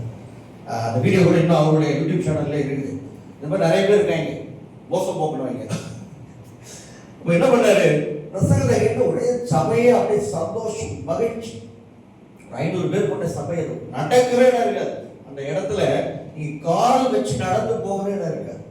2 சர்வீஸும் அப்படியே திருவிழா போலமா இருக்கும். அப்படி சத்தியம் பேசணும், எல்லாம் மகிழ்ந்தாங்க. மாஸ்டருக்கு ஒரே சந்தோஷம். அவரு சில இடத்துல விழுந்து சிரிக்கிறாரு. அந்த வார்த்தையை கேட்டு முன்னாடி அறிவிக்கும் போது சொல்றாரு, போன இடம் எல்லாம் பிரசங்க இடங்கள் எல்லாம் அக்கினி எழுப்புதல் உண்டாச்சு அப்படின்லாம் பேசினார். முடிஞ்ச உடனே சொல்றாரு, பிரதரை வச்சு ஒரு 3 நாள் மீட்டிங் நடத்தலாமா அப்படின்னு கேட்கிறாரு. எல்லாரும் என்ன பண்ணாங்க, நடத்துங்க அடுத்த மாசம் டேட் கொடுக்குறோம் அனுப்பி வச்சார். அப்புறம் டேட்டை கொடுக்கல, அவர் நம்ம காலையில் எடுக்கல. இந்த மாதிரி ஒருத்தர் 2 பேர்ல நிறைய பேரு இருக்கிறாங்க. பேசுவாங்க தேவ சமூகத்துல நின்று. தேவ சமூகத்துல நின்று சொன்னா அது நிறைவேற்றுமா இல்லையா? ஆவியில தேவ பிரசங்கப்படுத்த நின்று பேசணும். அப்புறம் எவனோ ஃபோன் பண்ணி பாண்டிச்சேரியிலேருந்து கால் பண்ணி சொன்ன உடனே திட்டத்தை மாற்றுவீர்கள் என்றால் நீங்க தேவ மனிதர்களா இல்ல பாவ மனிதர்களா? உண்மை. பிரசங்க பீடம் தேவ சமூகத்துல நின்று ஒரு வார்த்தையை சொன்னதை நிறைவேற்ற முடியல, யாரோ 2 பேர் கால் பண்ணி பேசுறதை அதுக்காக என் டிசிஷனை நான் மாற்றுவேன்னா அப்ப ஆவியானவர்கிட்ட நான் கேட்கணும்ல, ஆவியானவர் இப்படி சொல்றாங்க ஆனா நான் இப்படி அறிவிச்சிருக்கிறேன் அப்படின்னு ஆவியானவர் தான் சொல்லுவார். நடத்த வேண்டியது தானே சொல்லியிருப்பார், நடத்ததான் சொல்லியிருப்பாங்க. அப்ப யாரை கேட்டு ஊழியர் செய்யணும்? ஃபோன் பண்ணால நம்ம ஆகாத 2 ஊழியர்காரன் அவங்க பேச்சு கேட்டு இப்ப நம்ம ஊழியர் செஞ்சிருக்கோம். யார் டிசைட் பண்றது? கர்த்தருடைய ஆவியானவர் மட்டும்தான் நம்முடைய செயல்களை தீர்மானிக்க வேண்டும். ஏன் ஊழியம் அப்படிதான். நீங்க எதிரியா இருந்தாலும் உங்களை மேல எடுத்து சொல்லி கர்த்தர் இந்த நிமிஷம் சொன்னா அப்படியே மேலே நிறுத்திடுவேன். எந்த எப்பேற்பட்ட தீமையை நீங்க எனக்கு செய்திருந்தாலும் சரிதான், உங்களை பார்க்கவே எனக்கு பிடிக்கல ஆண்டவர் சொல்லிட்டாருன்னா மறுபேச்சே கிடையாது. அதுதான். பேசுனா பேசுவேன், பேசாதங்க ஃப்ரெண்டா இருந்தாலும் பேச மாட்டேன். அவங்கிட்ட பேசாத பேச மாட்டேன். கால் அட்டன் பண்ணாதான் அட்டன் பண்ண மாட்டேன். அட்டன் பண்ணா யாராலும் அட்டன் பண்ணுவேன். இதான் ஊழியக்காரன். ஊழியக்காரன் மட்டும் இல்லை, கர்த்தருடைய பிள்ளைங்கனாலே இப்படிதான் இருக்கணும். ஏன்னா அடிக்கடி இங்க வந்த இடத்துல நான் வாசனத்தை அடிக்கடி சொல்லிட்டே இருக்கேன். எவர்கள் தேவனுடைய ஆவினால் நடத்தப்படுகிறார்களோ அவர்கள் தேவனுடைய புத்திரராக இருக்கிறாங்க. ஆவியினால் நடத்தப்படுகிற வாழ்க்கை இந்த வாழ்க்கை. அவர் சொன்னா அப்படியே கேட்கணும். அப்படி கேட்டீங்கன்னா இருக்கிற இடம் இங்க இருக்காது, உயர்ந்த ஸ்தானத்தில் கொண்டு இருக்கிற எஸ்தர் ராஜாத்தியா, யோசேப்பா, தானியேலா, தாவீதா, ரேஞ்ச் அப்படிதான். கீழ்ப்படிதல் இருந்துச்சுன்னா ரேஞ்ச் வந்து கூடிட்டே போகும். How much your obedience is increasing, that much God will exalt you. எவ்வளவு கீழ்ப்படிதல் அதிகரிக்கிறதோ அவ்வளவுக்கு அவ்வளவு உங்கள் உயரம் அதிகரித்துக் கொண்டே இருக்கும். எவ்வளவு கீழ்ப்படியாமை உங்களை மேற்கொள்ளுகிறதோ அந்த அளவுக்கு ஆண்டவர் இருக்கிற ஸ்தானத்திலிருந்து இன்னும் கீழ் தாழ்த்துவார். கர்த்தருடைய சத்தத்தை கேட்கிறது தான் கிறிஸ்தவ வாழ்க்கை. இது புதிய ஏற்பாட்டில் இல்லை, பழைய ஏற்பாட்டில் எத்தனை என் சத்தத்தை கவனமாய் கேட்டு செவிப்படுத்து நீங்கள் அவைகளின்படியே கவனமாய் நடப்பீர்களானால் நீங்கள் பிழைப்பீங்க, நீங்க நலமானதை சாப்பிடுவீங்க, நீங்க நிலைத்திருப்பீங்க, நீங்க நல்லா இருப்பீங்க. ஆவியின் சத்தத்தை கவனமாய் கேட்கணும், அதன்படியே நடந்து கொள்ளணும். அப்பதான் ஆசீர்வாதம் இல்லைன்னா ஆபத்து வரும். ஆவியானவருடைய சத்தத்தை அசட்டை பண்ணினால் அது பல ஆபத்துகளுக்கு நம்மை கொண்டு போய் விட்டுவிடும். சொல்றது புரியுதுங்களா? ஆவியானவருடைய சத்தத்துக்கு இஸ்ரேல் மக்கள்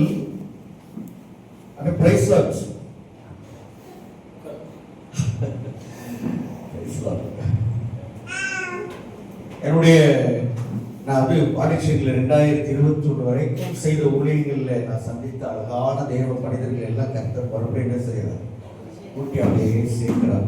4 வருஷம் அவங்களெல்லாம் பார்த்து 2020 ஒரு மீட்டிங்கில் பூபால் நகர் வேட்டுப்பாளையங்களோட பூபால் நகரில் தான் நான் மீட்டிங் நடத்துவோம். அங்கே வருவாங்க ஐயா, அற்புதமான ஒரு தெய்வ மனுஷன், பிரைஸ் காட் அப்படியே இருக்கிறாரு. பார்த்து பெர்மான்ஸ் ஃபாதர் மாதிரி அப்படியே தான் இருக்காரு. ரொம்ப சந்தோஷம், உங்களை நீங்க பார்க்கறதே எனக்கு பெரிய மகிழ்ச்சி, ரொம்ப சந்தோஷமா இருக்கு. பிரைஸ் காட், ஹalleluya.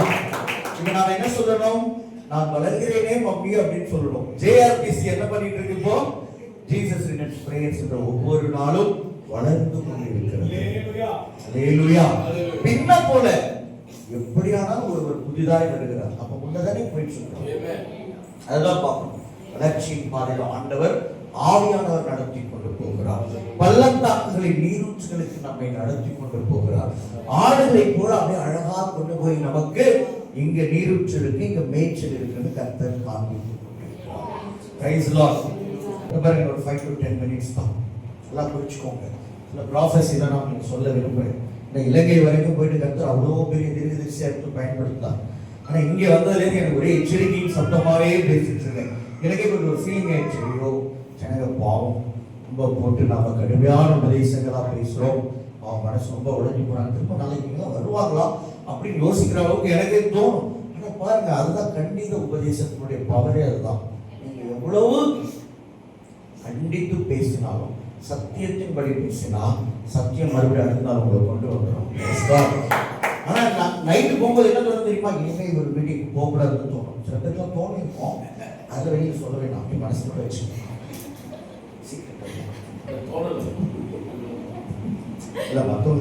உங்களுக்கு தோணாது. நீங்க நிறைய பார்த்துட்டீங்க,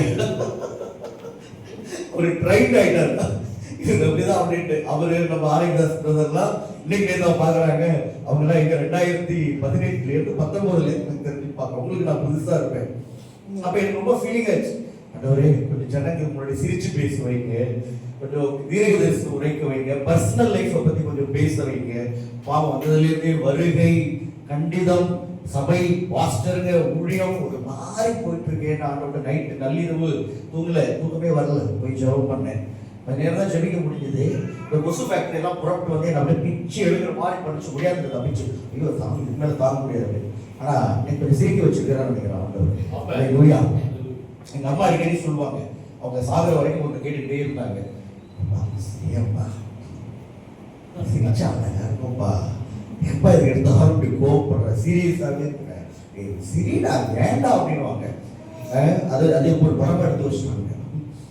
அது வரைக்கும் எங்கள் அம்மா போராடிட்டே இருந்தாங்க. ஏன்னா நம்ம ஃபேஸ் வந்து எப்படிமா சீரியஸாகவே இருக்கும், ஏதாவது ஒரு விஷயம் யோசிச்சு மைண்டில் ஓடிட்டே இருக்கும். இல்லை நம்ம சிரிக்க விடாதுன்னு ஒரு கூட்டம் எப்பவுமே இருக்கும். அது எப்போ நம்ம என்ன பண்ணுவோம், சிரிக்கிட்டே இருக்கும். ஏன்னா நான் சிரிச்சுட்டேன்னா சில இடத்துல ஆகவே ஆகாது. நான் சிரிக்கவே கூடாது. எப்பவுமே இதே பறி கொடுத்த மாதிரியே நான் இருந்தாதான் சில பேருக்குலாம் சோறு நல்லா இறங்கும். அது என்னவோ தெரியல, இப்படியே ஒரு வாழ்க்கை போயிட்டே இருக்குது. அதுக்கு இனிமே தான் ஆண்டவர் முற்றிலுமா ஒரு முடிவு கட்டணும். நிறைய பேருக்கு அப்படிதான் லைஃப் இருக்கு போடுங்க. அதனாலதான் ஒரே சிரிக்கிறீங்க எல்லாருமே. உங்க பாஸ்டர் நீங்க உங்க லைஃப் சொல்றீங்க, எங்க வாழ்க்கையே அப்படிதான் இருக்கு. நம்ம சுத்தி இருக்கிறது எல்லாம் நம்ம எப்ப சிரிக்க விடாம என்ன பண்ணணும் அதெல்லாம் கரெக்டா செஞ்சுட்டே இருக்குது பாஸ்டர் அப்படின்னு. ஏன் ஜாதி நீங்க அப்படிங்கிற மாதிரி நம்ம எல்லாம் ஒரே இனமாயிட்டோம்னு நினைக்கிறேன். அதனாலதான் இங்க ஒரே இடத்துல கூடி இருக்கிறோம்ல. நிறைய அடிபட்டு மிதிபட்டு மனுஷங்களாலே பாடுபட்டு உடைக்கப்பட்டு துரோகத்தை சந்திச்சு அவமானப்பட்டு சிறுமப்பட்டு உலகத்துல என்னென்ன பாடுகள் இருக்கோ அத்தனை பாடையை அனுபவிச்சு அப்புறம் தான் இங்க வந்து நமக்கு உட்கார்ந்துருக்கோம். சில பிள்ளைங்களாம் சின்ன வயசுல அவ்வளவு பாடுகளையும் பார்த்துட்டாங்க, நிறைய பார்த்துட்டாங்க.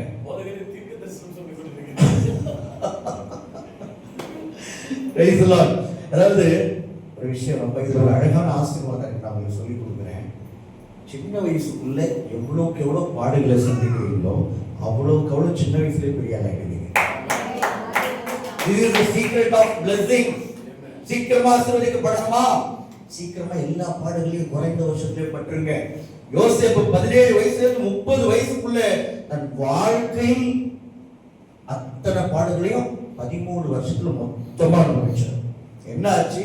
30 வயசுல உயர்த்தப்பட்ட பிறகு அதற்கு பிறகு பாடுகள் என்ற ஒன்றே யோசேப்பின் வாழ்க்கையில் இல்லை.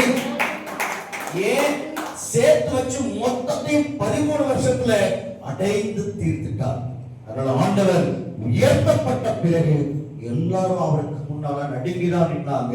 அவருக்கு விரோதமாய் ஒரு ஆயுதம் உருவாக்கப்படவும் இல்லை, அந்த ஆயுதங்கள் வாய்த்ததாக சரித்திரமும் இல்லை. நீங்கள் புரிந்து கொள்ளணும். சின்ன வயசுல 20 வயசுக்குள்ள நான் படாத பாடுகளே இல்லை பாஸ்டர்.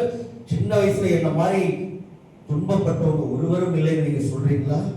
கொடுத்து வச்சோங்க. நீங்க இளப்பிராயத்தில் நுகத்தை சுமக்கிறது மனுஷனுக்கு நல்லது.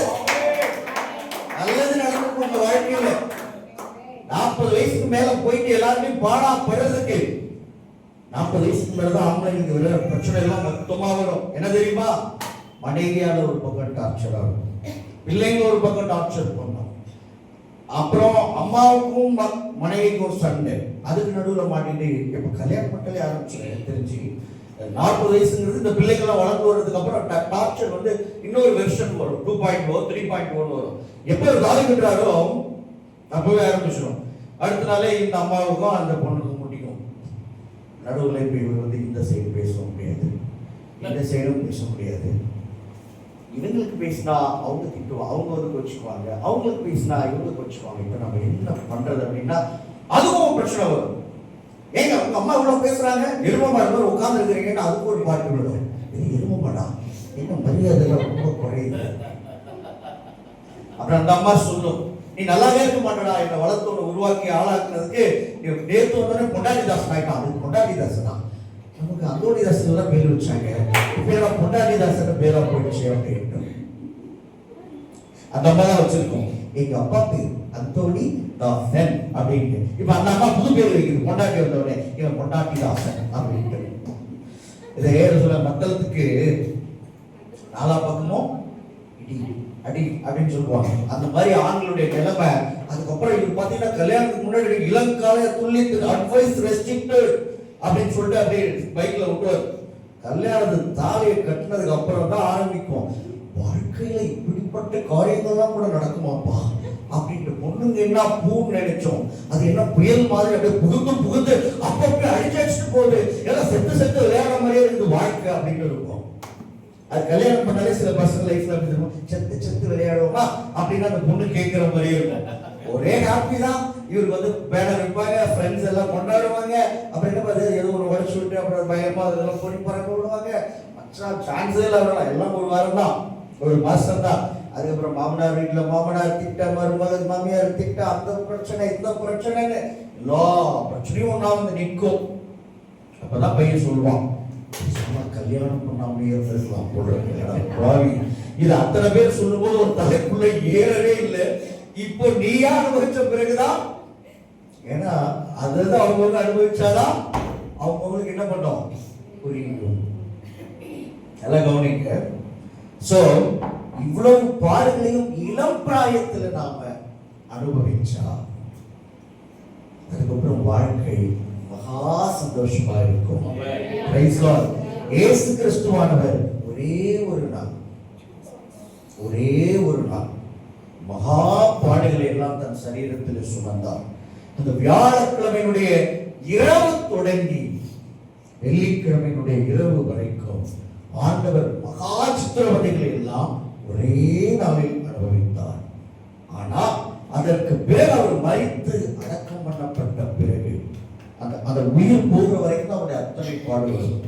அதற்கு பிறகு அவர் மரித்த போது ஐஸ்வர்யவானோடு கூட இருந்தார். இந்த 3ஆம் நாளில் உயிர் தெழுந்தார். உயிர் தெழுந்த பிறகு அவர் பிதாவின் வலதுபார்வையில் அவருக்கு இணையாக அமர்ந்தார். ஆமென். ஆமா, இன்னைக்கு வந்து எல்லாரும் வந்து வச்சு செய்யறாங்க, மோசமா நடத்துறாங்க அப்படின்னா சந்தோஷப்படுங்க. யோசேப்புக்கு கர்த்தர் சொன்ன வார்த்தை நிறைவேறும் அளவும் அவருடைய வசனம் அவனை உடம்பிட்டது. ரெண்டுமே கர்த்தருடைய வார்த்தை தான். ஒண்ணு கர்த்தர் சொன்ன வார்த்தை அப்படிங்கிறது வாக்கு தத்துவம். சொப்பனம் தானே காமிச்சாரு. ஆனா இங்க வார்த்தை வருது சங்கீதத்துல. ஆதியாகமத்துல என்ன பார்க்கிறோம்? சொப்பனம்னு பார்க்கிறோம். ரெண்டு சொப்பனம் தானே பார்த்தாரு. என்ன சொல்லுது? கர்த்தர் சொன்ன வார்த்தை நிறைவேறும் அளவும். வார்த்தை, சொப்பனம், தரிசனம், ஆவியானவர் நம்மோடு பேசுவது எல்லாம் ஒன்றோடு ஒன்று இணைக்கப்பட்டிருக்கிறது. இது உண்மையான அழுத்தமான ஒரு சத்தியம். நல்லா புரிஞ்சுக்கோங்க. தேவனுடைய காரியங்களில் செப்பரேட்டட் அப்படிங்க எதுவுமே கிடையாது. எல்லாம் ஒன்றோடு ஒன்று இணைக்கப்பட்டவை.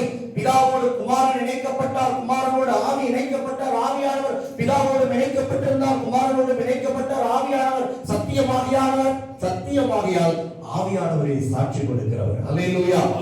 ஆவியானவர் சத்தியம். அந்த அபிஷேகம் சத்தியமாய் இருக்கிறது. அந்த சகலத்தையும் குறித்து உங்களுக்கு போதிக்கிறது. அது சத்தியமா இருக்கு. அது யாரு? அந்த ஆவி. அப்ப இயேசு கிறிஸ்து நானே வழியும் சத்தியமும் ஜீவனுமா இருக்கிறேன். இயேசுவும் சத்தியம், ஆவியானவர் சத்தியம், சத்திய தேவன். பிதாவையும் சொல்றாங்க, பிதாவும் சத்தியம். எல்லாம் உன்னோட ஒண்ணு கனெக்டட். யோசேப்புக்கு சொப்பனம் தான் காமிச்சார் ஆண்டவர். ஆனா சங்கீதக்காரனா சொல்றான், கர்த்தர் சொன்ன வார்த்தை நிறைவேறும். அவருடைய வசனம் அவனை உடம்பிட்டது. அப்ப சொப்பனமும் எதோடு இணைக்கப்படுகிறது? வார்த்தையோடு இணைக்கப்படுகிறது. உங்களுடைய வேதம் சமூலமும் சத்தியம். அந்த சத்தியத்துல தானே யோசேப்புக்கு சொப்பனம் காண்பிக்கப்பட்டது. ரெண்டு யோசேப்புக்குமே சில விஷயங்கள்லாம் பாருங்க. இந்த பேர் பாருங்க. ஒரு யோசேப்பு பழைய ஏற்பாட்டுல சொப்பனக்காரன், இன்னொரு யோசேப்புக்கு புதிய ஏற்பாட்டுல கர்த்தர் சொப்பனத்தின் மூலம் தான் பேசினார். அது ஒரு அழகான ஒரு விஷயம். ஒரே மாதிரி ரெண்டு பேருக்குமே நடந்திருக்கு. அப்போ சொப்பனத்துல தேவதூதன் பேசுறது சத்தியமா அசத்தியமா? சொல்லுங்க. யார் பேசினா? தேவதூதன். தேவன் தானே பேசினாரு. அப்ப சொப்பனம் என்பது சத்தியமா இல்ல அசத்தியமா? அது வேதத்துக்கு உட்பட்டதா வெளிப்பட்டதா? வேதத்திற்கு உட்பட்டது. ஒருவர் தீர்க்கதரிசியாக இருந்தால் கர்த்தர் காலத்திலே அவனுடைய தலைக்குள்ளே தரிசனத்தை வழங்கி அவனோடு பேசுவார். Praise the Lord. ஹல்லேலூயா. சொப்பனம் என்பது தேவன் ஒரு மனிதனோட தன் தீர்க்கதரிசியோட பேசுகிற நேரம். தீர்க்கதரிசியாகிய தானியேலுக்கு கர்த்தர் காலத்திலே அவனுடைய தலைக்குள்ளே தரிசனங்களை காண்பித்தார். ஒரு தரிசனம் நான் விழித்திருக்கும் போது என் கண்களுக்கு முன்னால் தெரிந்தால் அதற்கு பேர் தரிசனம். நான் தூங்கும் பொழுது, நித்திரையாக இருக்கும் பொழுது என் தலைக்குள்ளே ஒரு விஷனை நான் பார்த்தா அதுக்கு பேர் தான் சொப்பனம். சொப்பனமானாலும் தரிசனமானாலும் ஆவியானவர் எனக்கு உள்ளிருந்து பேசினாலும் வேதத்தில் நான் வாக்கியங்கள் மூலம் ஆண்டவரோடு பேசினாலும் எல்லாம் ஒன்றோடு ஒன்று இணைக்கப்பட்டிருக்கின்றன. கிறிஸ்டியானிட்டியை நாம சரியா புரிஞ்சுக்கணும். சரியா புரிஞ்சுக்கிட்டா மற்றவர்களை குற்றம் சாட்ட மாட்டோம். சில சகோதரர்கள் சொல்லுவாங்க, அவர் ட்ரீம் பார்த்தேன், சொப்பனம் பார்த்தேன், அதை பார்த்தேன்னு சொன்னா விசுவாசம் கூட சொப்பனம் காமிக்கும். ஆயத்தம் இருந்தாலே பிச்சாச்சு பிச்சாச்சு பிச்சாச்சு. ஏன் கர்த்தர்லாம் சொப்பனை காமிக்க மாட்டாரா? தானியேலுக்கு காமிக்கலையா? யோசேப்புக்கு காமிக்கலையா? சொப்பனத்தை யாருமே அவர் பேசலையா? ஏன் யாக்கோபு அந்த பெத்தேல் அப்படிங்கிற இடத்துல பார்க்கலையா? தேவதூதர்கள் ஏனில ஏறினாங்களா இல்லையா? பரலோகத்துக்கு பூமிக்கு நேராக ஏறி இருந்துச்சா இல்லையா? அது என்னது? சொப்பனம் தானே. அப்ப நம்முடைய பிள்ளைகள் சொப்பனை பார்த்தா நம்ம ஏன் அதை வந்து விசாசம் அன்னையை விட புதிய ஏற்பாட்டில் தான் சொப்பனம் என்பது மிக முக்கியமானது. ஏன் சொல்லுங்க? கடைசி நாட்களிலே மாம்சமான யாவர் மேலும் என் ஆவியை ஊற்றுவேன். உங்கள் வாலிபர்கள் தரிசனங்களை காண்பார்கள், உங்கள் மூப்பர்கள் சொப்பனங்களை காண்பார்கள். சொப்பனம் என்பது ஆண்டவர் நம்மோடு பேசுகிற காரியம். எல்லா இடத்திலும் பேசுவாருங்க ஆண்டவர். எப்படி வேணா பேசுவார். எல்லாத்தையும் ஏற்றுக்கொள்கிறோம். மனப்பக்குவம் இருக்கணும். நம்முடைய மனதை எப்போதும் திறந்து வைத்திருக்கணும். அடமெண்டா இருக்கக்கூடாது. இப்படித்தான் அப்படித்தான் சொல்லக்கூடாது. ஆண்டவருடைய ஞானம் பெரிது. அவருடைய ஞானம் எந்த அளவுக்கு பெரிதோ அந்த அளவுக்கு அந்த ஞானத்தை ஏற்றுக்கொள்ளுகிற என் மன விசாலம் எனக்கு இருக்கணும். சாலமோனுடைய மனசு எப்படி இருந்துச்சாங்க? கடற்கரை மணலத்தனையாக மனோவிருத்தி கொண்ட மனிதனாய் சாலமோன் வாழ்ந்தான். அதுக்கு அளவே கிடையாது. அதனாலதான் ஞானமும் அதே அளவுக்கு இருந்துச்சு. ஹல்லேலூயா. ஷார்ட் மைண்டட் பீப்பிளா, குறுகிய புத்தி உள்ளவர்களாய் நீங்கள் வாழ்ந்தால் உங்க வாழ்க்கையும் குறுகினதா இருக்கும், சிந்தனையும் குறுகினதா இருக்கும், பேச்சும் குறுகினதா இருக்கும், செயல்பாடுகளும் குறுகினதா இருக்கும், வாழ்க்கையும் மிக குறுகலான ஒரு வட்டத்துக்குள்ளேயே வாழ்ந்துருவீங்க. உளுத்தூர்னு ஒரு ஊர், நான் பிறந்த ஊர், வளர்ந்த ஊர்.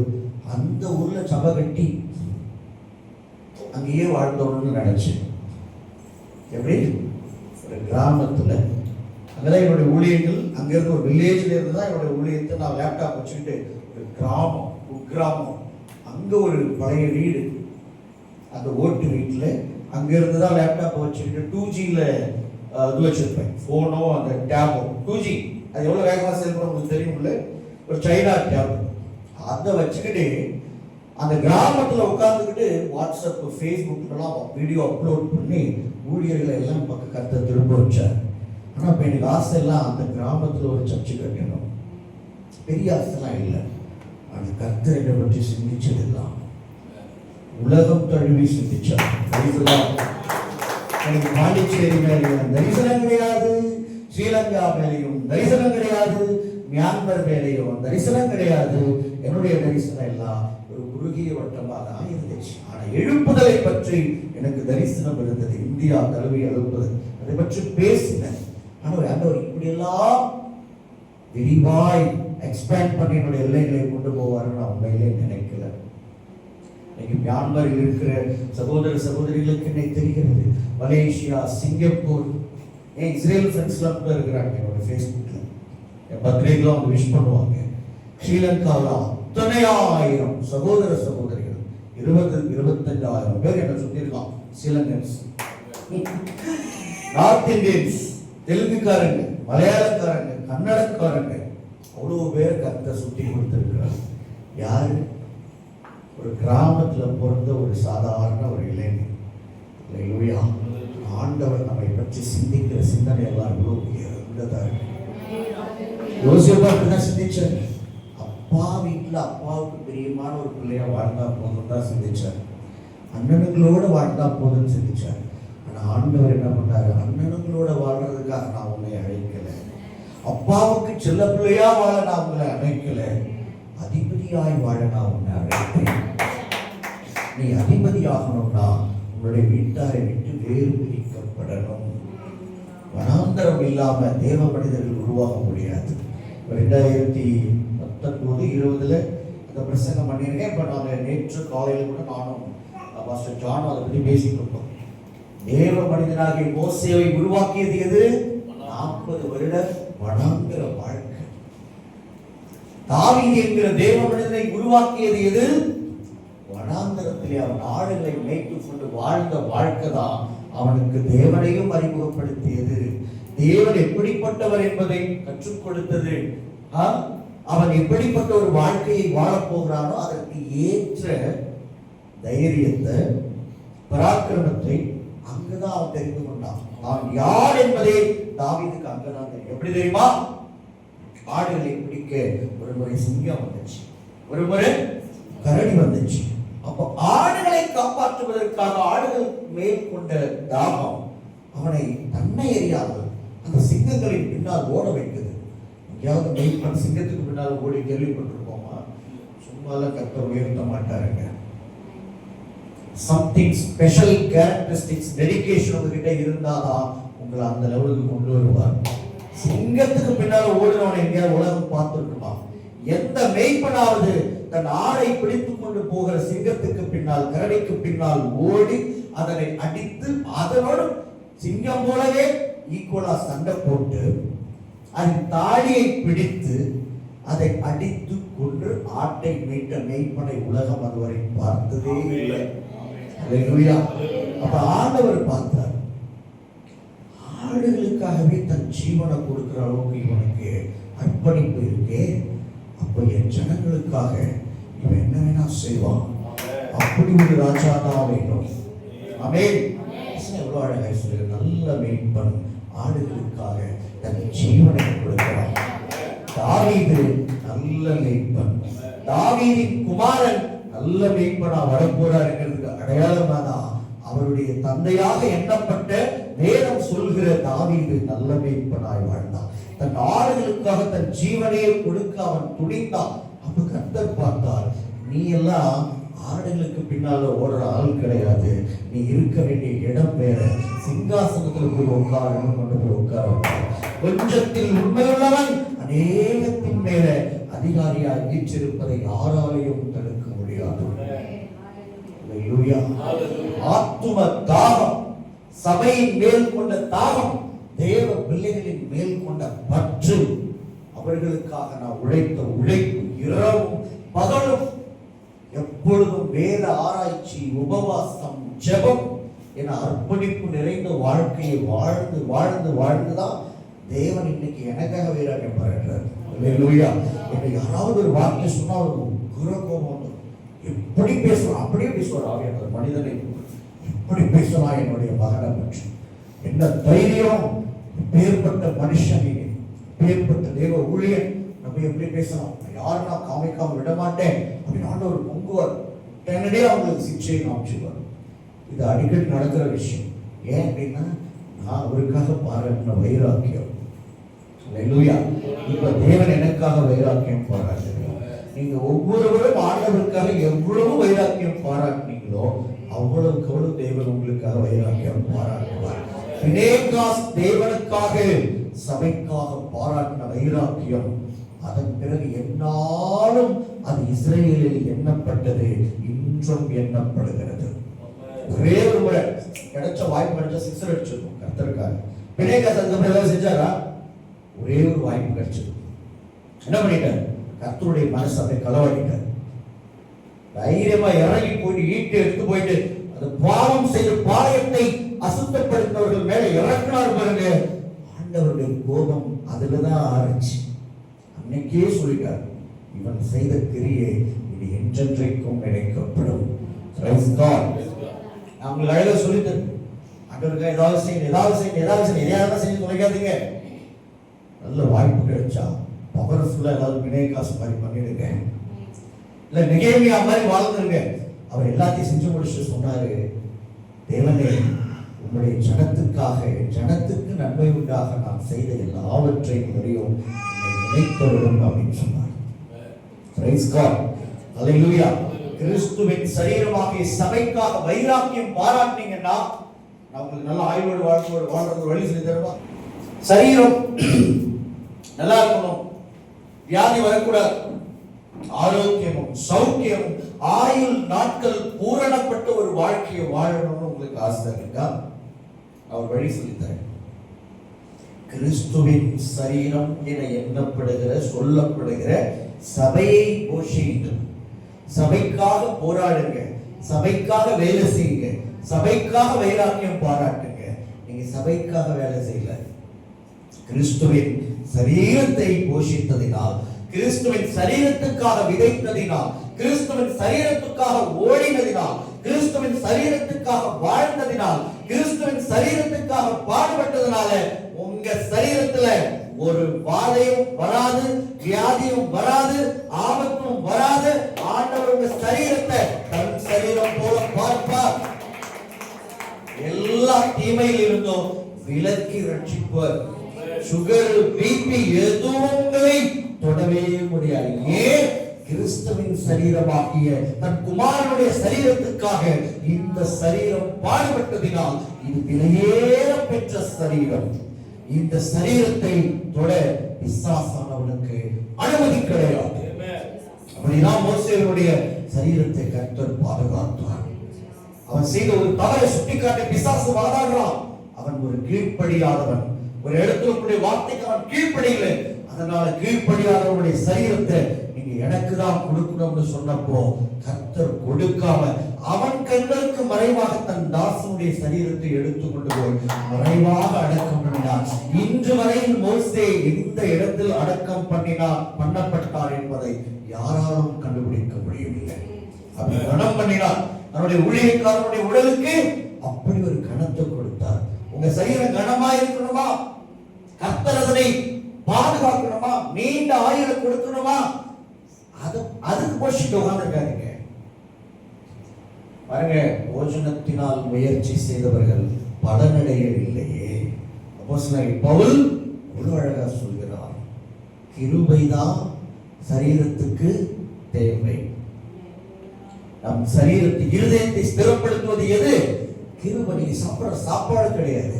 போஜனம் ஒன்றையும் நடப்பிக்க மாட்டார். வேஸ்ட். கிறிஸ்டியானிட்டிக்குள்ள வந்துட்டோம் அப்படின்னா நாம செய்கிற கிரியைகள் தான் நம்முடைய போஜனத்தை, நம்முடைய ஆரோக்கியத்தை, சௌக்கியத்தை தீர்மானிக்கும். Praise Lord. ஹல்லேலூயா. உலக போஜனத்தை தூக்கி போடுங்க. காலையில இருந்து கரெக்டா சாப்பிடணும். ஒன்றும் பிரச்சனை இல்லை. சாப்பிடலன்னா என்ன பண்ணும்? கர்த்தருடைய வேலை இருந்துச்சுன்னா நல்லா பண்ணணும். நீ எல்லாம் மனுஷனே கிடையாது. நீ எல்லாம் பார்த்து நீங்க பக்கத்துல வாழ்ந்து நீ எல்லாம் மனுஷனே கிடையாது தெரியுமா அப்படின்னு சொல்லுவீங்க. தண்ணியே குடிக்க மாட்டேன், டைமுக்கு சாப்பிடவே மாட்டேன். ஒரு 2 மாசமா நான் ஒரு நாளைக்கு ஒரு வேலை, சாயங்காலத்துல சாப்பிடுவேன், நைட்ல சாப்பிடுவேன். வேலை வேலை வேலை வேலை, ஊழியம் ஊழியம் ஊழியம் ஊழியம். கர்த்தருடைய திட்டம் சித்தம் நிறைவேறணும். அதுவரை மாறிட்டேன். இப்படி வாழணும்னு முடிவு எடுக்கல. அது எனக்குள்ள வந்து தங்கி நான் அதுவாகவே மாறிட்டேன். இப்ப என் சரீரம் எதனுடைய சரீரமா ஆயிடுச்சுன்னா கர்த்தருடைய சித்தம் செய்கிற சரீரமா மாறிடுச்சு. மாறிடணும். அப்படியே ஆண்டவருடைய சித்தத்துக்கு ஏற்ற மனுஷனா அப்படியே மாறி போயிருக்கும். அப்ப வந்து சோறு இல்லைனாலும் சரிதான், தண்ணி இல்லைனாலும் சரிதான், நீங்க நல்லா தூங்கலனாலும் சரிதான், ஒன்றும் உங்களை சேதப்படுத்த மாட்டார். ஆமென். எத்தனை பேர் உண்மையா விசுவாசிச்சு ஆமென் சொல்றீங்க? அதெல்லாம் இல்லை பாஸ்டர், நான் காலையில எழுந்து தண்ணி குடிக்கல, காலை சாப்பாடு சாப்பிடணும்னா எனக்கு வந்து அதுக்கப்புறம் பிரச்சனை வந்துடும். அப்படி நீங்க விசுவாசிச்சாதான் உங்களுக்கு கிடைக்கும். விசுவாசத்தின்படி தான் எல்லாமே. பொதுவாக சொல்றாங்க, உள்ள வாழ்க்கை உன் கையில், உன் வாழ்க்கை உன் கையில். அதனால நமக்கு என்ன தெரியுமா? உன் வாழ்க்கை உன் விசுவாசத்துல தான் இருக்கு.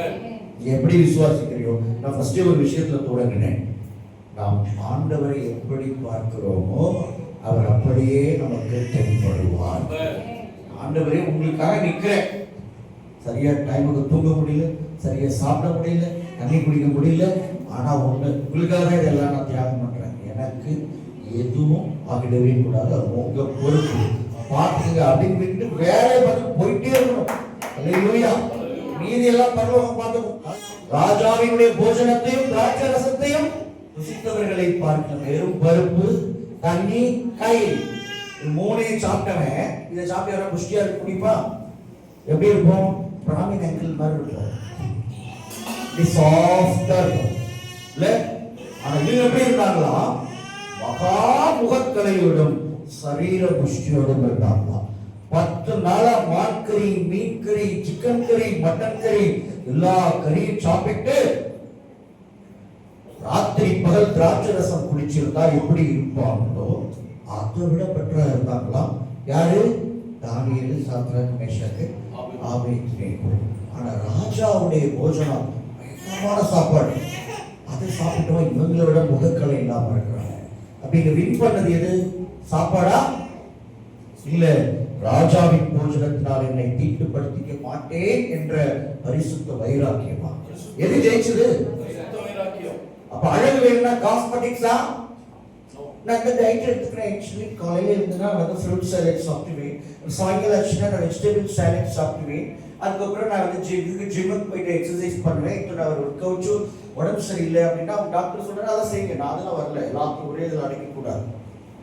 பட் அழகுக்காக சில பேர் மெனக்கிட்டு பார்த்து காயில் அப்பெல்லாம் எல்லாம் வீட்டுக்குள்ள போது அது பிள்ளைங்களுக்கு கதெல்லாம் தோத்துனா பயந்து ஓடிடுவாங்க. எல்லாம் முகத்தில் எது பூசிக்கிட்டு வேண்டாம் கடலை மாவு சந்தன பூசிக்கிட்டு ஐயோ அப்பா பேய் அப்படின்னு சொல்லிட்டா பார்த்தா இல்லை நான் தான் விதியா தான் வா வா வா ஏன் என்ன சின்ன இல்லை ஒன்றும் இல்லை கடல் மாவு பண்ணுறேன். இப்பெல்லாம் பிள்ளைங்களுக்கு கடல் மாவு வெங்காயம் மாவு அது எப்படி இருக்கு அந்த பிள்ளைங்களுக்குலாம் தெரியாது. எல்லாமே ஃபுல்லாக காஸ்மெட்டிக்ஸ் தான். ஒயிட்னிங் க்ரீம் எப்படின்னா 7 நாட்களில் சிவப்பழகு முகம் ஃபுல்லாக அப்படியே இந்த ஃபர்ஸ்ட் தோல் இருக்குல்ல இந்த ஸ்கின் லேயர், இந்த ஃபர்ஸ்ட் லேயரை உரிச்சு எடுத்தா அப்படி இருக்கும். அங்க ஒரு சிகப்பு தெரியுமா அந்த கலர்ல இருப்பாங்க. அங்க ஒரு மீம்ஸ் இருந்துச்சு. மீம்ஸ்னா பசங்க கிண்டல் பண்ணி விளையாடுறாங்க. என்னடா அப்படின்னா முகம்தான் அந்த கலர்ல இருக்கும், காலை பார்த்தா ஆப்போசிட்டா கண்ணங்கரையில் இருக்கும். ஏன்னா ஒயிட்னிங் கிரீமா முகத்துக்கு மட்டும் தான் போடுவாங்க. காலு கையெல்லாம் போட முடியுமா? செலவாகும் பார்த்தீங்களா, அது செட் ஆகாது. அப்ப என்னது முகம் மட்டும் ரோஸ் கலரா இருக்கும், கீழே பிடிச்சு பார்த்து கால் எல்லாம் கண்ணக்கரையில் இருக்கும். இதெல்லாம் என்ன பண்ணிட்டு தெரியுமா? உடம்புல பல பிரச்சனைகளை கொண்டு வந்து சேர்க்கும். ஆண்டவர் நினைச்சா தானியேலையும் அவரோடு இருந்தவர்களை எவ்வளவு அழகா காமிச்சார்கள். முகக்கலையாக. முகக்கலையை யார் உண்டு பண்ணுகிறார்?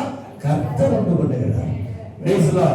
எங்க அக்கா எனக்கு சொல்லுவாங்க கலர் பயங்கரமா கூடி போயிருக்கு அப்படின்னு. சம்டைம் இப்படி குளிப்பேன். ஆண்டவருடைய வாழ்க்கையில ஆண்டவருடைய பிரசன்ஸ்லேயே இருக்கிறல்ல, அது தேவன் கொடுக்கிற அழகு. சோப்பு குளிக்கும் போது போடுவேன் என் முகத்துக்கு, அவ்வளவுதான். உண்மையை சொல்றேன். அதுக்கு பிறகு தனியா கூட மோஸ்ட்லி முகலாம் போட்டு கழுவலாம் மாட்டேன். எந்த பவுடர் போடுற பழக்கம் 10-11 வருஷமா கிடையாது. இன்னைக்கு ரட்சிக்கப்பட்டேன் அப்படிங்கிற சமாச்சாரமே கிடையாது. சீப்பு தலைக்கு இன்னும் போடவே மாட்டேன். அப்படியே விரல் எடுத்து நம்ம தான் அப்படியே செட் பண்ணி விட்டுருவோம். அப்பெல்லாம் மீடியாவில் மேக்கப்லாம் போடுவாங்க. தனியாக போட்டு அது பேஸ்மெண்ட் ஒன்று போட்டு அப்புறம் அழகாக்கி வேறு கலரில் என்ன கொண்டு போய் மீடியாவில் டிவியில் நிறுத்துவாங்க. இப்போ எனக்கு மாஸ்டர் பவுடர் போடுங்க, கொஞ்சம் வேற லெவலில் போடுங்க, ஏதாவது க்ரீம் யூஸ் பண்ணுங்க, அது பண்ணுங்க. அப்படியே பண்ண தெரியாது, பண்ண வராது. நமக்கு தெரியுது தெரியுமா? பிரசங்கிக்க சொல்றீங்களா? பல மணி நேரம் பிரசங்கிச்சுக்கிட்டே அவ்வளவுதான். ஆண்டவருக்காக செயல்பட சொல்றீங்களா? செஞ்சுக்கிட்டே இருப்போம். அது மேல யாராவது வந்தாங்கன்னா அவங்க பார்த்து முடிவு எடுத்துப்போம். வீட்டுக்காரருக்காக போகணும், எதுவும் போகணும், அது ஆண்டவர் பார்த்து. எனக்கு ஒரு பிரச்சனை இல்லை. வேற எல்லாம் இன்ஸ்டாகிராம் ஃபேஸ்புக்லாம் ஃபில்டர் இருக்கு. நான் அழகாக கூட 2 ஃபில்டர் போட்டு ரோஸ் கலர் ஆகிக்கிறேன். நான் வந்துட்டு பவுடர்லாம் போட்டு எதுக்கு நம்ம போட்டு கஷ்டப்பட்டு அதை அவனே வச்சுருக்கானே. வீடியோல இருந்து எடுத்து போட்டு விட்டாலே பொழிச்சு நம்மளை காமிச்சு விடணும். இது அங்கதான் பேரில் வைப்பாங்க, கன்வெர்ட் ஆயிடுச்சு. அடுத்தவா சொல்றேன், தேவனுக்கு பிரியமானவங்களா இருந்தா முகம் சொலிக்கும், செழிக்கும், பலபலக்கும். ஏன்? தெய்வ பிரசன்னம். தேவன் தம்முடைய பிள்ளைகளை அழகாய் காண்பிப்பார். வீட்டுக்காரருக்கு நம்ம பார்த்தா பிரிமை, வீட்டுக்காரரை நம்ம மதிக்கவே மாட்டாரு, கண்டுக்கவே மாட்டாரு, வேற குணங்களெல்லாம் பார்க்கிறாரு அப்படின்னா ஆண்டவரை சொல்லுங்க, ஆண்டவரே என் முகத்தை தான் இனிமேல் இந்த ஆள் பார்க்கணும், இனிமேல் வேற மூஞ்செல்லாம் இந்த ஆள் வேற மாதிரி தெரியணும், நம்ம வீட்டுக்காரமா தான் அழகா தெரியுறாங்கன்னு அவர் நினைக்கணும். தேவனாலே கூடாத காரியம் ஒன்றுமே இல்லை. எல்லாத்துக்கும் ஒரே அருமருந்து ஆண்டவர் தான். என்னை பொறுத்த வரைக்கும் எல்லாத்த பத்தி நீங்க ஆண்டவர்கிட்ட பேசலாம். எல்லாத்துக்கும் ஆண்டவரிடத்துல தீர்வு உண்டு, தீர்ப்பு உண்டு, சிகிச்சை உண்டு, ஆரோக்கியம் உண்டு, சௌக்கியம் உண்டு. அழகு தேவையா அழகையும் ஆண்டவர் கொடுப்பார். இல்ல புரிஞ்சுக்கோங்க. உலகத்தின் பொருட்களை தேடி மனுஷங்களை தேடி ஓடாதீங்க. எனக்கு நிறைய பேர் புகழ் ஆசைப்படுறீங்க. ஆண்டவர் சொல்லுங்க, ஆண்டவரே இன்னைக்கு கனமான ஸ்தானத்துக்கு கொண்டு வாங்க. வசனம் சொல்லுகிறது, நான் உங்களை புகழ்ச்சியும் கீர்த்தியுமாக வைப்பேன்னு சொல்லியிருக்கிறீங்க. நீங்க வெட்கம் அனுபவித்த சகல தேசங்களில் உங்களை புகழ்ச்சியும் கீர்த்தியுமா வைப்பேன்னு சொன்னீங்களே ஆண்டவரே, அப்படி வைப்பீங்க. அவர்கிட்ட சொல்லுங்க, நீங்க போய் புகழ்ச்சியை தேடாதீங்க. கர்த்தர் உங்களை மேன்மைப்படுத்தி புகழ்ச்சியும் கீர்த்தியுமாய் வைப்பார். ஒரே விஷயம் தான், மேன்மையான ஸ்தானத்துல கர்த்தர் கொண்டு போய் வச்சுட்டாருன்னா புகழ்ச்சி கீர்த்தி தானா வந்துடும். இஸ்ரேலருக்கு முன்பாக யோசுவா தலைவனாக்கப்பட்ட பிறகு ஆண்டவரே ஒரு காரியம் செஞ்சார். என்ன தெரியுமா? இன்று இஸ்ரேல் எல்லார் கண்களுக்கும் முன்பாக நான் உன்னை மேன்மைப்படுத்துவேன். அவர்கள் கண்களுக்கு முன்பாக நான் உன்னை மேன்மைப்படுத்துவேன். ஏன்? நீ மேன்மைப்பட்டாதான் அவன் உன்னை பார்த்தா பயப்படுவான். பயப்பட்டாதான் உன் வார்த்தைக்கு செவி கொடுப்பான். செவி கொடுத்தாதான் உன் வார்த்தைக்கு கீழ்ப்படிந்து நடப்பான். அப்பதான் என் திட்டம் நிறைவேறும். ஆமென். நம்ம சபையில இருக்கிறோம், குடும்பத்துல இருக்கிறோம், பிள்ளைகள் நம்ம பேச்சை கேட்கணும், கணவர் பேச்சை கேட்கணும், மனைவி பேச்சை கேட்கணும்னா நம்ம செய்ய வேண்டியது, கர்த்தாவே என்னை என் ஜனத்திற்கு முன்பாக, என் புருஷனுக்கு முன்பாக, மனைவிக்கு முன்பாக, பிள்ளைகளுக்கு முன்பாக, விசுவாசிகளுக்கு முன்பாக எப்பொழுதும் மேன்மையாய் வைத்தருளும். இன்று எண்ணப்படும் அளவும் என்னை மேன்மைப்படுத்திக் கொண்டே இருக்கும். அப்பொழுது எல்லாரும் எனக்கு பயப்படுவாங்க, என் சொல்லை கேட்டு நடப்பார்கள். எங்க சொல் கேட்கப்படல அப்படின்னா அங்க உங்களுக்கு நீங்க மேன்மையான இடத்துல இல்லைன்னு, உங்க வார்த்தைக்கு மரியாதை இல்லைன்னா அந்த மேன்மை இல்லைன்னு அர்த்தம். அப்ப முதல்ல ஆண்டு நீங்க மேன்மைப்படுத்துங்க. மனிதர்கள் எவ்வளவுக்கு எவ்வளவு உங்க மேன்மையை பார்க்கிறாங்களோ அவ்வளவுக்கு அவ்வளவு உங்களுக்கு கீழ்ப்படிந்து அடங்குவார்கள். அல்லேலூயா. பல புகழ்பெற்ற ஊழியக்காரங்க எல்லாம் ஒரு காலத்துல இப்படி சபைக்குள்ள என்ன பண்ணிருப்பாங்க, அவங்க அழுதுருப்பாங்க இல்லையா, நீ கர்த்தர் உங்களை ஊழியக்காரங்க. அவருடைய பிரசங்களை எங்கதான் தொடங்கும் இல்லை, அதான் குழந்தைங்கன்னா அப்படிதான் இருப்பாங்க. கஷ்டம்தான், ஆனா அதெல்லாம் விஷயமே கிடையாது. தேவன் சில பிள்ளைகளை நம்முடைய சமூகத்தில் வைத்தே உருவாக்குகிறார். அவர் குருவிகளுக்கு கூட என்ன பண்றாரு, துக்கனா குருவிகளுக்கு கூட ஆலயத்துல இடம் கொடுக்கிற தேவன். குழந்தைகள் கொடுக்காம இருப்பாரு, கண்டிப்பா கொடுப்பார். தெரியும் அவங்க அழுவாங்க, ஆனாலும் ஏன் ஆண்டவர் வருவிக்கிறார் அப்படின்னா சில பிள்ளைகள் இந்த சத்தத்தை கேட்டே உணரணும். நம்ம நினைக்கிறோம், கேட்கல நினைக்கிறீங்களா? அந்த குழந்தைக்கு இந்த சுவர்கள் தேவனுடைய வார்த்தையை கேட்கின்றன, இந்த கல்லுகள் கர்த்தருடைய வார்த்தையை கேட்கின்றன. இந்த பகுதியில நாம இங்கதான் பேசுறோம், ஆனா இந்த வார்த்தை இந்த ஜெயாநகர் ரெட்டியார்பாளைய பாண்டிச்சேரி முழுவதும் அதனுடைய பவர் எதிரொலிக்கும். தேவனுடைய வார்த்தைகள் செவருக்குள் எதிரொலிக்கிறதா? அதனுடைய வார்த்தைக்கு முடிவு என்பதே கிடையாது. அது பூச்சக்கரம் எங்க ஒரு சுத்தி வரும். பிரைஸ் காட், ஹல்லேலூயா. அது தேவ சித்தம். அந்த பிள்ளைகள் அப்படி தேவ சமூகத்தில் சத்தம் கேட்டு வளர்வது அவற்றிற்கு மிகப்பெரிய ஆசீர்வாதம். அதெல்லாம் எழுப்புதல் சந்ததி. நான் அவங்களெல்லாம் அப்படிதான் பார்ப்போம். சொல்லிட்டு தம்பிகளாக இருக்காங்க பாருங்க, எனக்கு கிட்ஸ் மேலே எனக்கு ரொம்ப பிரியம் அப்படின்னா எனக்கு தெரியும். ஆண்டவர் சொல்லியிருக்கிறார், என்ன கொண்டாட போற கூட்டம் இந்த கூட்டம் தான். யாரு இப்ப இருக்கிற அன்புல எனக்கு பிடிக்காது, என் ட்ரெஸ் பிடிக்காது, ஆனா ஆண்டவர் சொல்ற இந்த சந்ததி உன்னை ஏற்றுக்கொள்ளாது. இன்று உனக்காக வருது பாரு அடுத்த தலைமுறை, அது கொண்டாட எங்க அண்ணன் அவரை போல ஒரு ஊழியக்கார வருமா, அவரை போல நாங்களும் வாழணும் அப்படின்னு அவங்க உன்னை கொண்டாடுவாங்கடா ஓ அப்படின்னு.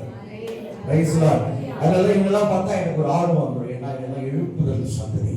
இந்தியா இந்த காலத்துல எழுப்பு இந்தியா கிறிஸ்தவ நாடா இருக்க போகுது.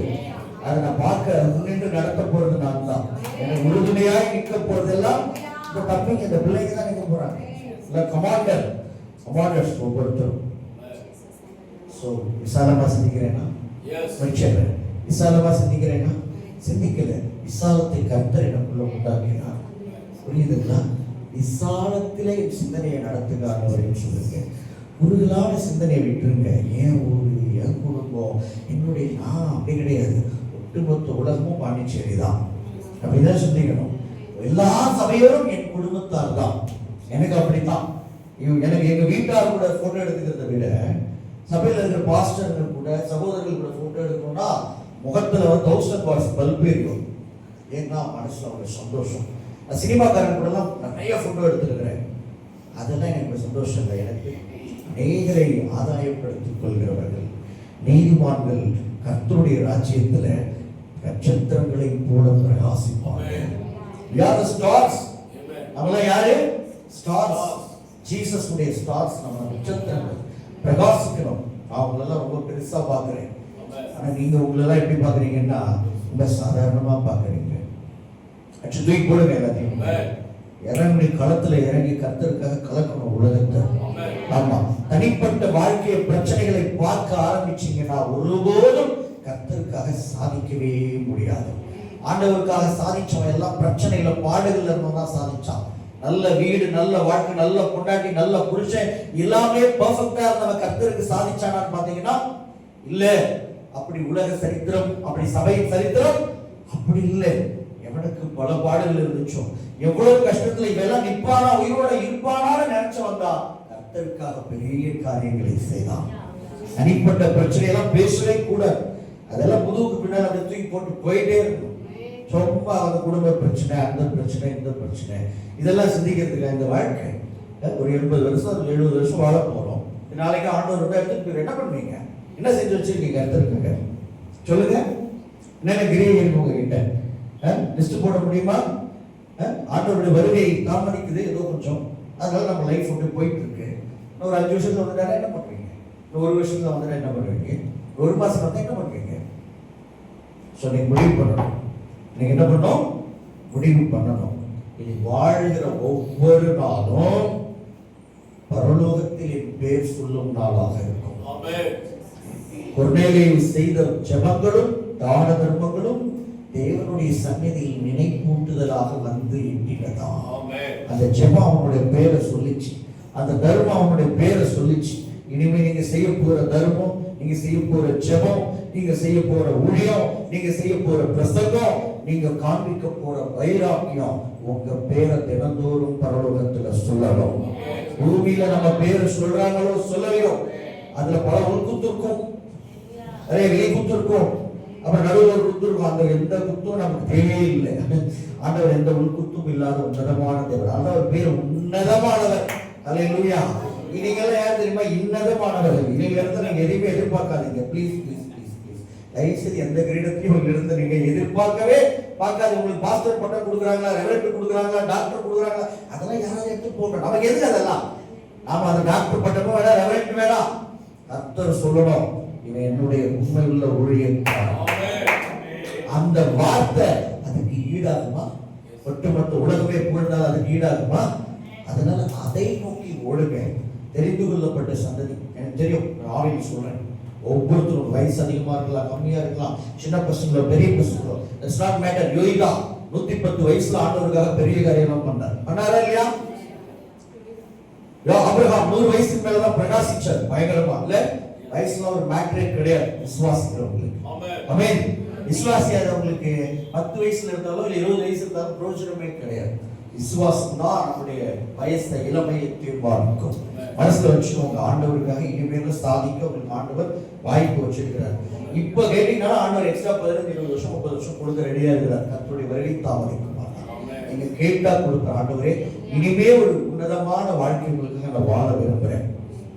சம்திங் ஸ்பெஷலா ஃபயரா அப்படியே இந்த பூமியை ஒரு கலக்கு உழுக்க விரும்புறேன். எனக்கு ஆயுட்காலத்தை கொடுங்க.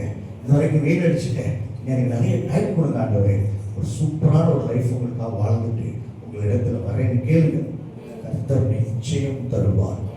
அல்லேலூயா. ஒவ்வொருத்தரும் பட்டயம் சும்மா கிடையாது, உலகத்துக்கு வெளிச்சம், உப்பு. நீங்க இல்லைன்னா பண்டங்கள் எல்லாம் குப்பையில தான் போகும். சபை இல்லைன்னா என்னது? உப்பு இல்லா பண்டம் குப்பையில. சபை இல்லைன்னா உலகம் குப்பையில. சபைதான் உலகத்துக்கு வெளிச்சம். இல்ல, எனக்கு ரொம்ப பிடிச்ச பேர் வந்து பாஸ்டர், உலகிற்கு வெளிச்சம் சபை. நம்ம பாஸ்டர் மார்ட்டினுடைய சபை பேர் என்ன? உலகிற்கு வெளிச்சம் சபை. ஃபர்ஸ்ட் டைம் அந்த கேலண்டர் பார்த்துட்டு அப்போ 2019 அவர் பார்த்தேன். சபையோட பேர் ரொம்ப பிடிச்சிருந்துச்சு எனக்கு. ஏன்னா அதுலயே ஒரு அழகான சத்தியம் இருக்கு. நம்மளுக்கு இயேசு மீண்டும் வருகிறோம் இருக்கா, பெரிய சத்தியம் இருக்கு. அப்போ நாம இல்லைன்னா உலகம் இருட்டாயிடும். புரிச்சுக்கோங்க. You are the light of the world. லைட்டே இருந்து போயிடுச்சு, ஃபியூஸ் போயிடுச்சுன்னா அப்ப என்ன பண்றது? லைட்டு தானே முதல்ல நல்லா எரியணும். இது ஃபியூஸ் ஆகாத லைட்டு. ஆனா பல லைட் இப்ப ஃபியூஸ் ஆன மாதிரியே இருக்குது. முதல்ல உங்களை புதுப்பித்துக் கொள்ளுங்க. ஆண்டவருக்காக எனக்கு பிரகாசிக்கணும். பாண்டிச்சேரி மட்டும் இல்லாம உலகத்தையே கொடுங்க ஆண்டவரேன்னு கேளுங்கப்பா. ஏன் உங்களை அடக்குறீங்க முடக்குறீங்க? என்ன பாண்டிச்சேரி போதுமா? அதெல்லாம் வேணாம், உலகத்தை தாங்க ஆண்டவரே.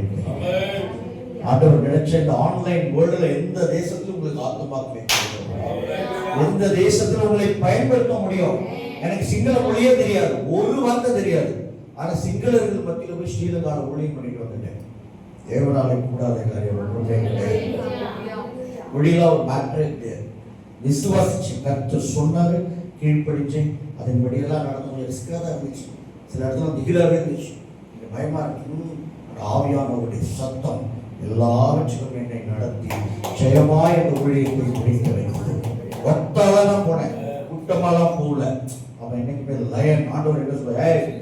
ஃபீல் பண்றேன். யார் தெரியுமா? சிங்கம். என் புள்ள சிங்கம், நீ ராஜா, நீ தைரியமா பயப்படாதுன்னு சொல்லுவார். ஒரிஜினல் லைனா வாழணும் நம்ம எல்லாம். யூதா கோத்திரத்து சிங்கத்தோட இளம் சிங்கங்கள் நாம் எல்லாம். பாலசிங்கம். ஆமா, இந்த பாலசிங்கம் புகுந்துச்சுன்னா அடிச்சு நொறுக்கிட்டு வரணும் அந்த இடத்துல. நம்ம ஒத்த உசுறு கிடையாது. நான் நேற்றே சொன்னேன், பல்லாயிரக்கணக்கான பரிசுத்தவான்களுடைய அபிஷேகம் நமக்குள்ள இருக்கு.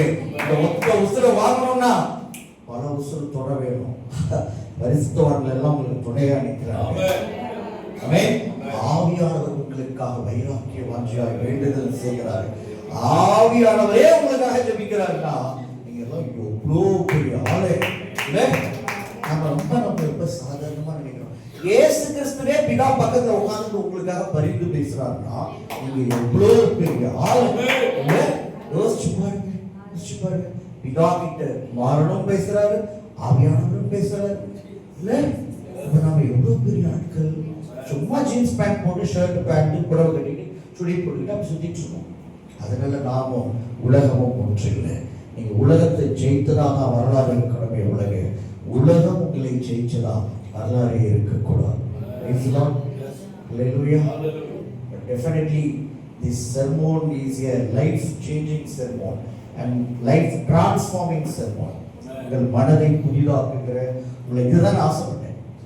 ஏதோ எல்லாரையும் உடைய வைக்கிற மாதிரியே இருக்க பிரசங்கங்கள் எல்லாம் கடந்த வாரம் எல்லாமே நீங்க கட்டி எழுப்பணும். சந்தோஷமா வீட்டுக்கு போகணும். அதையும் நான் கொடுக்கணும். ஏன்னா அப்படிதான் நிறைய ஆட்கள் இடையில பயன்படுத்தினாங்க. இந்த இடத்துல உள்ளாவே வேற மாதிரி பயன்படுத்தினாங்க. ஒரு பெரிய வருத்தம் இருந்துச்சு. டெஃபினெட்லி ஆண்டவர் புதிதாக கட்டி எழுப்பியிருக்கிறார். நீங்க பெரிய காரியங்களை செய்கிறீர்கள். ஏன்னா கர்த்தருடைய வார்த்தை வந்துருச்சுன்னா அதுக்கப்புறம் அந்த வார்த்தையே எனக்கு பலத்தை தந்து என்னை நடத்தி கொண்டு போகும். உனக்கு இருக்கிற இந்த பலத்தோட போறதுக்கு மட்டும்தான் இந்த பலன். உன்னை அனுப்புறது கர்த்தருடைய வார்த்தை. நீதி செய்ய வேண்டிய எல்லா வேலைக்குமான பலனை அந்த வார்த்தையை தரும். கர்த்தர் உங்களை ஆசீர்வதிப்பாராக. ஆமென்.